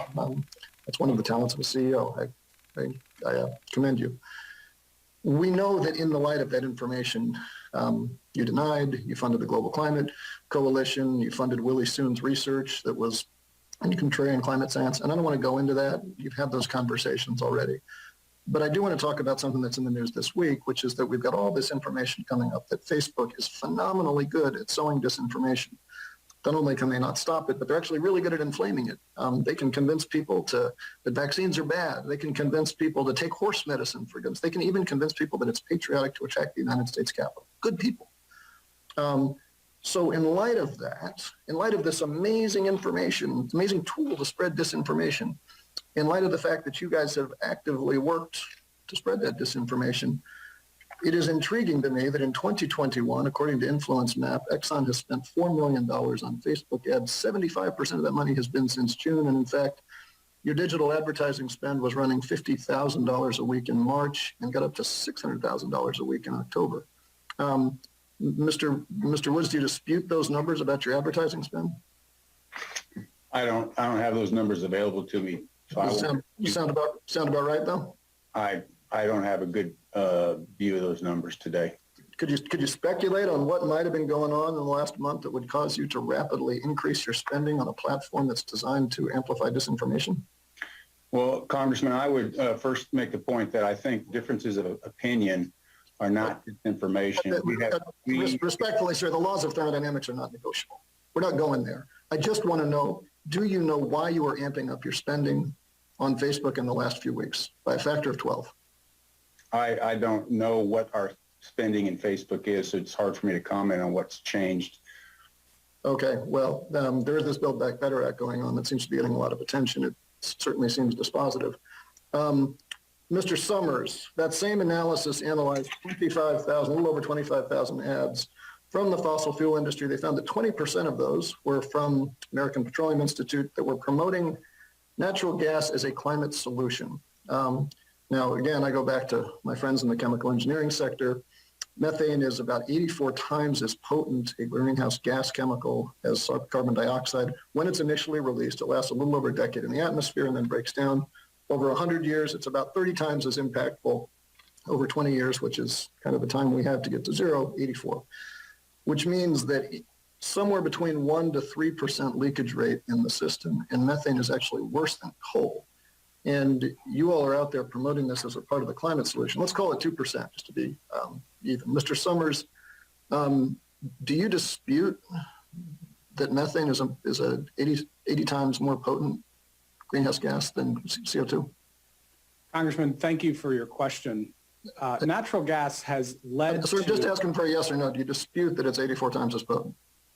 Congressman, this industry has done everything that we can do to limit methane emissions over time. I'll get to the leaks. Do you dispute the science is my only question. Congressman, we trust the climate science. Okay, but good. Do you believe that the natural gas system today has less than 2% leaks from wellhead to burner tip? Congressman, we don't dispute the science in this space. As about the leakage rates, I get that we don't want to have leaks, but is it your position that there's less than 2% leaks from wellhead to burner tip? Congressman, we have programs at the American Petroleum Institute to work to limit methane emissions. Okay, but you're ducking the question, sir. If you don't have that, you've got to ask why you're calling something a climate solution that, as we sit today, is warming up the planet. I will leave you both with an observation. Former board member of mine, who's an idol of mine, used to tell us when we got in board disputes that the only thing that matters in this life is whether our grandchildren are proud of us. The West is on fire. Floods are coming. Ice is melting because of analysis you had in 1978. My question for all of you, which you can submit for the record, is are your grandchildren proud of you? I yield back. The gentleman yields back. Without objection, Mr. Jones is authorized to participate in today's hearing. Mr. Jones, you are recognized for 5 minutes. Thank you, Madam Chair. If you listen to our witnesses today or read their company's climate plans, you might conclude that carbon capture is nothing short of a miracle, a technology solution so impactful that it will save us from the catastrophic effects of climate change. Exxon, for example, is promoting a proposed carbon capture and storage hub in Texas designed to capture emissions from industrial facilities and power plants. A way, at least according to Exxon's own ads and marketing materials, to have the best of both worlds. Continue to burn fossil fuels with reckless abandon, but pay none of the climate price. Mr. Woods, at an investor meeting earlier this year, you were quoted as saying, carbon capture and storage is going to be needed to reduce emissions. And your written testimony reflects that sentiment as well.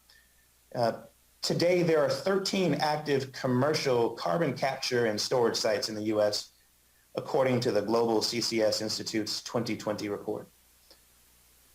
One of those sites belongs to Exxon, correct? A simple yes or no will do. I'm not familiar with that report, but we do have a facility in the U.S., yes. In Chute Creek, Wyoming. Yes. In 12 of those sites, including the one Exxon owns, the captured carbon is used for what is called enhanced oil recovery, a method to pump out hard-to-reach oil by injecting pressurized CO2. Is that correct? Again, a simple yes or no will do, sir. Yes. In fact, 95% of the carbon being captured at these U.S. sites is used for extracting more oil. To be clear, Exxon and others are using captured CO2 to extract more oil and calling this a climate mitigation strategy. Mr. Woods, yes or no, when Exxon promotes carbon capture as a climate solution, does this include carbon capture used for enhanced oil recovery? Congressman, I would suggest that you're confusing the technology with its uses. Carbon capture is a proven technology to concentrate CO2.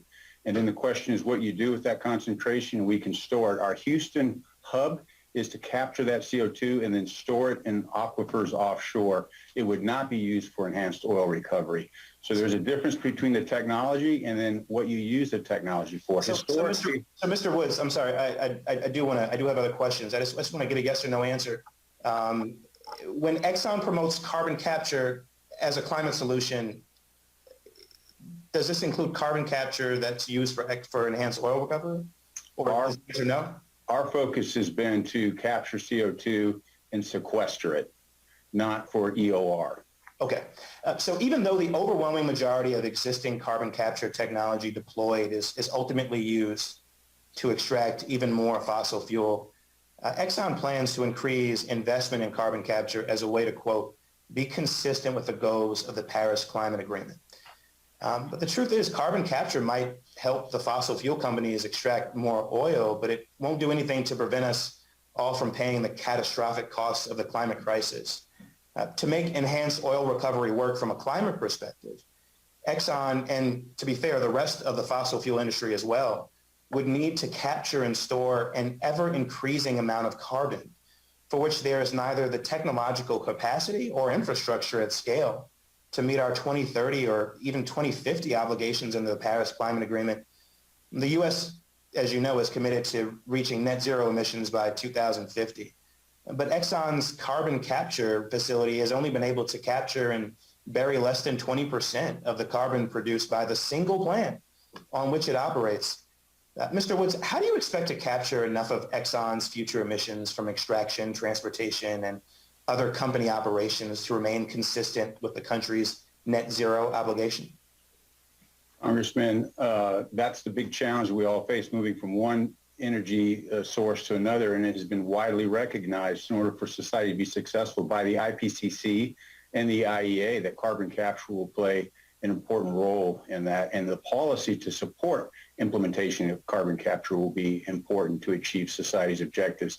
So no matter what solution we go to, there's going to be extensive need for additional investment in infrastructure as well as the technology to replace today's energy system. So it's not a question of spending more money, it's where you spend that money. And I would make the point that a number of solutions are required and a number of large investments in those solutions are required across our economy and across the world as a whole. Thank you, Mr. Woods. I understand that to mean that you don't know yet how you can capture enough of Exxon's future emissions from extraction, transportation, and other company operations to remain consistent with our country's net zero obligation. And with that, Madam Chair, I yield back. The gentleman yields back. Without objection, Mr. Levin is authorized to participate in today's hearing. Mr. Levin, you are now recognized for 5 minutes. Thank you so much, Madam Chairwoman, and thanks to all the witnesses. I want to shift our focus to the oil refinery workers your companies employ. Mr. Woods, I'm going to ask you a few yes or no questions and then get into one issue in more detail. Does Exxon Mobil educate workers on possible job loss from climate change? And have you advised workers that you believe addressing the climate crisis may cause some of them to lose their job? What we've talked about with our organization is the opportunity to address the risk of climate change through investments in technologies and solutions. All right, but I'm asking about people's jobs, sir. Yeah, and I'll get to that too. Well, I don't have a lot of time. So do you talk to them about that they may lose their jobs, yes or no?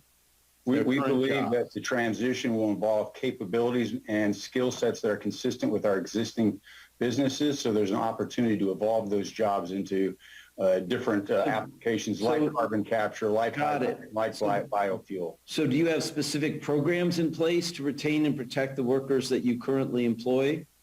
Is that what you're kind of saying?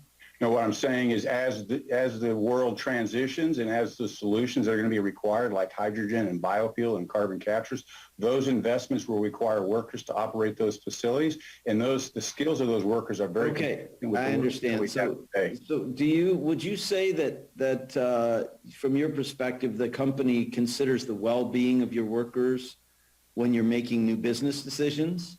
We believe our workers are fundamental to the value proposition of our company, so they're very important to the equation. Okay, well, I really have to question a lot of what you consider as your workers are making, how much you really consider them when you're making these decisions, given reports coming out of the Beaumont refinery. Can you confirm that on May 1st, your company escorted 650 oil refiners in Beaumont, Texas, in the refinery there off the job, replacing experienced members of United Steelworkers Local 13243 with temporary workers in an effort to force a vote on your latest contract proposal? At Beaumont, we've had contract negotiations ongoing for quite some time. We failed. You locked the workers out, sir, and replaced the temporary workers. We failed to reach an agreement, and as part of that process and the strike notice, we had a lockout. That's correct. Well, Madam Chairwoman, Exxon Mobil states in its guiding principles for employees, quote, "We're committed to maintaining safe work environment enriched by diversity and characterized by open communication, trust, and fair treatment." I fail to see how that is true based on today's hearing. Exxon Mobil and other fossil fuel companies have sold this untrue narrative that they're acting out of concern for their workers while simultaneously undermining them, as in the case with the lockout in Beaumont, Texas.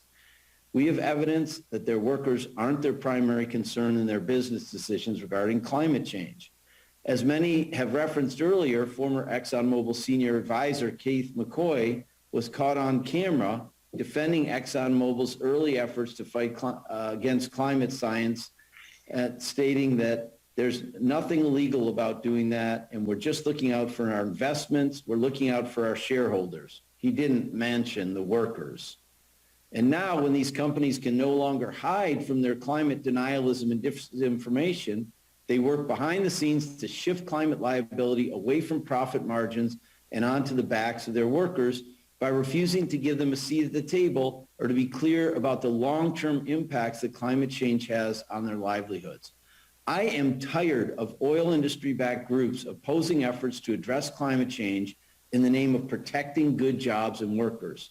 Let us remember, it was not the CEOs and big bosses of these companies that made oil refinery jobs good jobs. It was unions and workers who fought for decades and are still fighting for these benefits. We can save life on Earth as we know it and support our workers to have good jobs. I implore all the witnesses testifying today to give oil refinery workers a seat at the table, and I remain steadfast in my commitment to ensuring that workers are held harmless and supported in this transition while corporate polluters pay for the climate disinformation they have peddled for decades. With that, Madam Chairwoman, with 10 seconds to spare, I yield back the balance of my time. The gentleman yields back without objection. Ms. Omar is authorized to participate in today's hearing. Ms. Omar, you're recognized for 5 minutes. Thank you so much, Madam Chair. I am glad to join this discussion. I know there has been a lot of conversations around the coordinated efforts that the fossil fuel companies have put together to create and spread this information about climate change. As we heard earlier, in 1998, the American Petroleum Institute, or API, assembled a global climate science communication team, comprised of fossil fuel companies and front groups working to coordinate a misinformation campaign surrounding climate change. Mr. Wright, the action plan says, quote, Sharon Nice of Chevron was a member of the Global Climate Science Communication Team, correct? Congresswoman, I appreciate the question. It's just yes or no, sir. I'm not familiar with the instance you're referring to, and so I don't have any knowledge of that. All right. Mr. Woods, the action plan also says, quote, Randy Rondall of Exxon was a member of the team. Do you agree? I don't know about that. That was several decades ago. And okay. So on page 2 of the April 3, 1998 action plan says that these employees were listed as members who contributed to the development of the plan. In 1998, the Global Climate Science Communication Team produced, quote, action plan outlining a strategy to conduct a coordinated misinformation campaign on climate change. Mr. Woods, an Exxon employee, was involved in developing this plan, this action plan, right? as I said, I'm not familiar with that activity. That was 20 years ago. So okay. And Mr. Wright, is that the same for you? Do you know if these employees were involved in creating this action plan? I don't have information about the instance that you are making reference to, Congressman. Okay. Again, on page 2 of that action plan lists these employees. The plan explained that, quote, victory, end quote, would be achieved when, quote, average citizens understand uncertainties in climate science, end quote. And recognition of that uncertainty, quote, becomes part of the conventional wisdom. We've heard today that Exxon executives were warned about the reality of the climate change as early as the 1970s. As we know, API shared information within the industry about the dangers of climate change. Yet both of your organizations contributed to a plan to inject doubt and uncertainty into the climate debate. Mr. Simmons, yes or no, did the Global Climate Science Communication Team achieve victory as it was laid out in that action plan? Congresswoman, I'm not familiar with what you're referring to. In 1998, I was 23 years old. I came to API in 2018 and focused on the climate challenge. As I study the history of the institution I participate in, I am sure you do as well. But it seems very clear that they did. The fossil fuel industry worked collectively to prevent action on climate change. They coordinated their campaigns with groups like the Global Climate Science Communication Team. Their efforts at disinformation were conscious and deliberate. Over the past 3 decades, the fossil fuel industry has continued their efforts by making $780 million in political donations, with 80% of those donations going to Republicans. In 2020 alone, the industry made $139 million in donations to candidates and committees, of which 84% went to Republicans and mostly climate deniers. It is yet another reason we need to get the fossil fuel money out of our politics. Fossil fuel companies have polluted our air, land, and water for profit, despite knowing the devastating impact it has on our companies. It seems like you all have achieved that victory of leading the public with disinformation. And as one of my colleagues said earlier, I hope that you are ashamed of the future that you contributed for your children and for ours, and I ask all of you to resign. With that, I yield back, Madam Chairwoman. The gentlelady yields back. I am prepared to close now. All of our witnesses have had their time to ask their questions, and the witnesses have responded, and I thank them for their time and their testimonies. But before we close, I want to offer the ranking member an opportunity to offer any closing remarks he may have. Well, thank you, Madam Chair, and I honestly, sincerely think this was one of the better hearings that we've had today. The one thing that I think most Americans who watch this hearing would take from it is that the Biden energy policies have already had a dramatic impact on the inflationary prices that we've seen of gas and what we're going to see this winter with natural gas. So I think that was an important thing for the American people to see.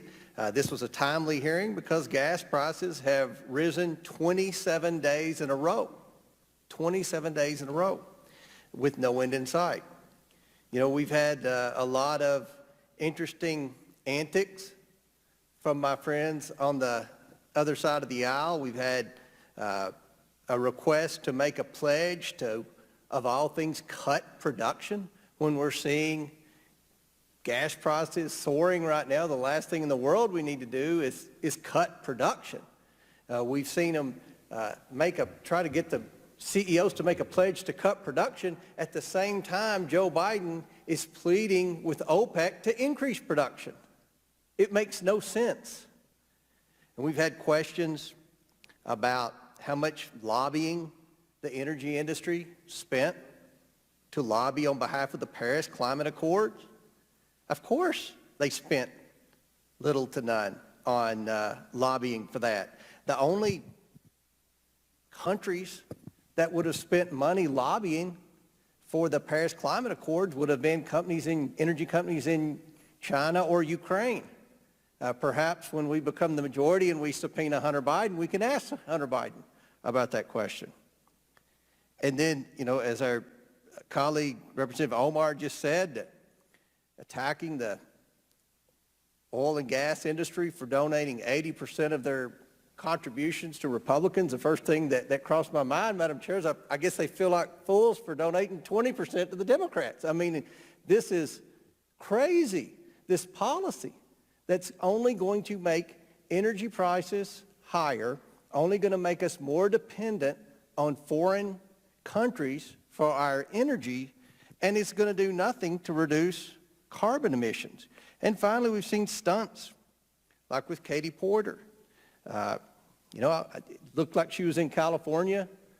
Madam Chair, I hope she doesn't get fined by Gavin Newsom for polluting or whatever she was doing there in the back of her car in California. But, you know, the most predictable thing that we've seen today was what we've seen, a trend with the Democrats attacking private sector companies for making a profit.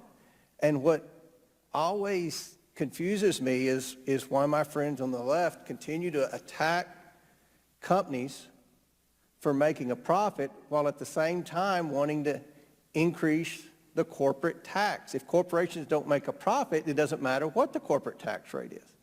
So I think there's a lot of differing opinions that the American people have seen today from this hearing. I want to thank our witnesses who came here today. I want to thank the investment that you've made in creating good-paying jobs, in doing your best to see that we are less dependent on foreign oil. I want to also thank you for your investment to reduce carbon emissions. The climate's very important to Republicans as well. We just want to work with the private sector to reduce our carbon footprint while at the same time reduce our dependence on foreign countries for energy, and at the same time create and maintain good-paying jobs. So that's a hallmark of the Republican policy. We care about the climate, but we also want to work with the private sector to reduce carbon emissions and continue to create good-paying jobs. With that, Madam Chair, I yield back. The gentleman yields back. I want to thank all of the witnesses for appearing today and thank all of my colleagues on both sides of the aisle for their participation in this important hearing. I've been listening carefully to today's testimony. As I said earlier, I had hoped today would be a turning point for the oil industry. I was grateful to hear the top fossil fuel CEOs finally admit that climate change is real, that burning fossil fuels is causing it, and that we must act urgently to fix it. But I was disappointed that we also heard much of the same denial and deflection we have heard before. Today's witnesses refused to take responsibility for Big Oil's decades-long disinformation campaign. And even after agreeing that we are, in fact, in, quote, code red, end quote, crisis, they refuse to stop funding groups like the American Petroleum Institute that are still blocking reforms like expanding the use of electric vehicles. So I see no choice but to continue our committee's investigation until we see the truth. We requested documents from each of these companies 6 weeks ago, which were due on September 30th. We followed up before the due date to identify categories of documents that were of particular importance to be produced quickly. After they missed the deadline, we sent warning letters to all 6 companies urging them to complete their productions by October 25th or face further action. Unfortunately, none of the 6 entities have produced a substantial portion of the key documents the committee requested. Instead, they produced reams of other documents, many of which were publicly available. One entity sent in 1,500 pages printed from their own website, available publicly, along with 4,000 pages of newsletters filled with industry press releases. Others sent us thousands of pages of publicly available annual reports and the company's postings on Facebook and LinkedIn. Now, let me tell you what the fossil fuel companies have not produced. These organizations have not produced the detailed funding information that we requested and that we need to understand their payments to shadow groups and to over 150 public relations companies and advertisements on social media, payments that today's witnesses seem intent on continuing. Nearly all the companies have failed to turn over board materials the committee needs to examine corporate strategies on climate change. And with only a few limited exceptions, the fossil fuel companies have not produced any internal documents or internal communications from senior executives about their company's role in climate change.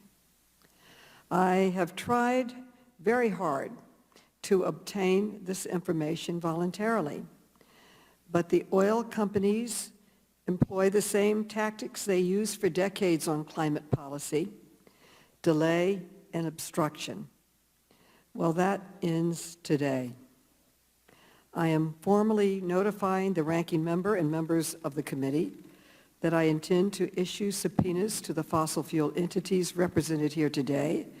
I have draft subpoenas here. Please know that I do not take this step lightly. When Republican Dan Burton was chairman of this committee, he issued more than 1,000 subpoenas without a single complaint from my Republican colleagues.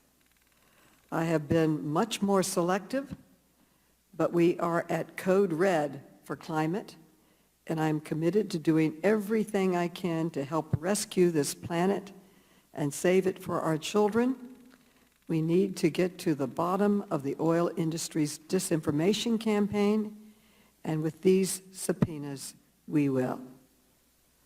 Madam Chair, point of order, point of order. What is the gentleman's point of order? Just want to publicly say I object to the issuance of subpoenas. The oil and gas executives here today have provided over 100,000 pages of documents, and we feel like that's an infringement upon their First Amendment rights. Well, Mr. Chairman, they produced documents, but they were not the documents that we requested. Most of it was like this, completely publicly available on their website, their annual reports. And as you know, Chairman, Kana and I wrote you a letter yesterday highlighting our serious concerns that the fossil fuel organizations were not fully complying with our request and were obstructing and delaying our investigation. I also noted that we gave these organizations multiple opportunities to produce them voluntarily. We requested it in writing, in phone calls, and reaching out to their offices. In fact, Chairman Rokana and I wrote to them just last week and warned them if they did not comply voluntarily, that the committee would be forced to consider additional steps to obtain compliance. So we have been true to our word, and we spent a great deal of time trying to obtain these documents. We were not able to obtain them. They are important. We are now requesting them with a subpoena. I have draft subpoenas here. I'm willing to share them if you'd like them. And we strongly, Madam Chair, we strongly reiterate the fact that we feel this is an infringement upon their First Amendment rights. This is the government, this is the Oversight and Government Reform Committee. We're supposed to focus on waste, fraud, and abuse in the federal bureaucracy. Agreed. The meeting is adjourned. Before we close, in closing, I want to thank our panelists once again for their remarks, and I want to commend my colleagues for participating in this very important conversation. With that and without objection, all members will have 5 legislative days within which to submit extraneous materials and to submit additional written questions for the witnesses to the chair, which will be forwarded to the witnesses for their response. I ask our witnesses to please respond as promptly as you can. And with that, this meeting is adjourned.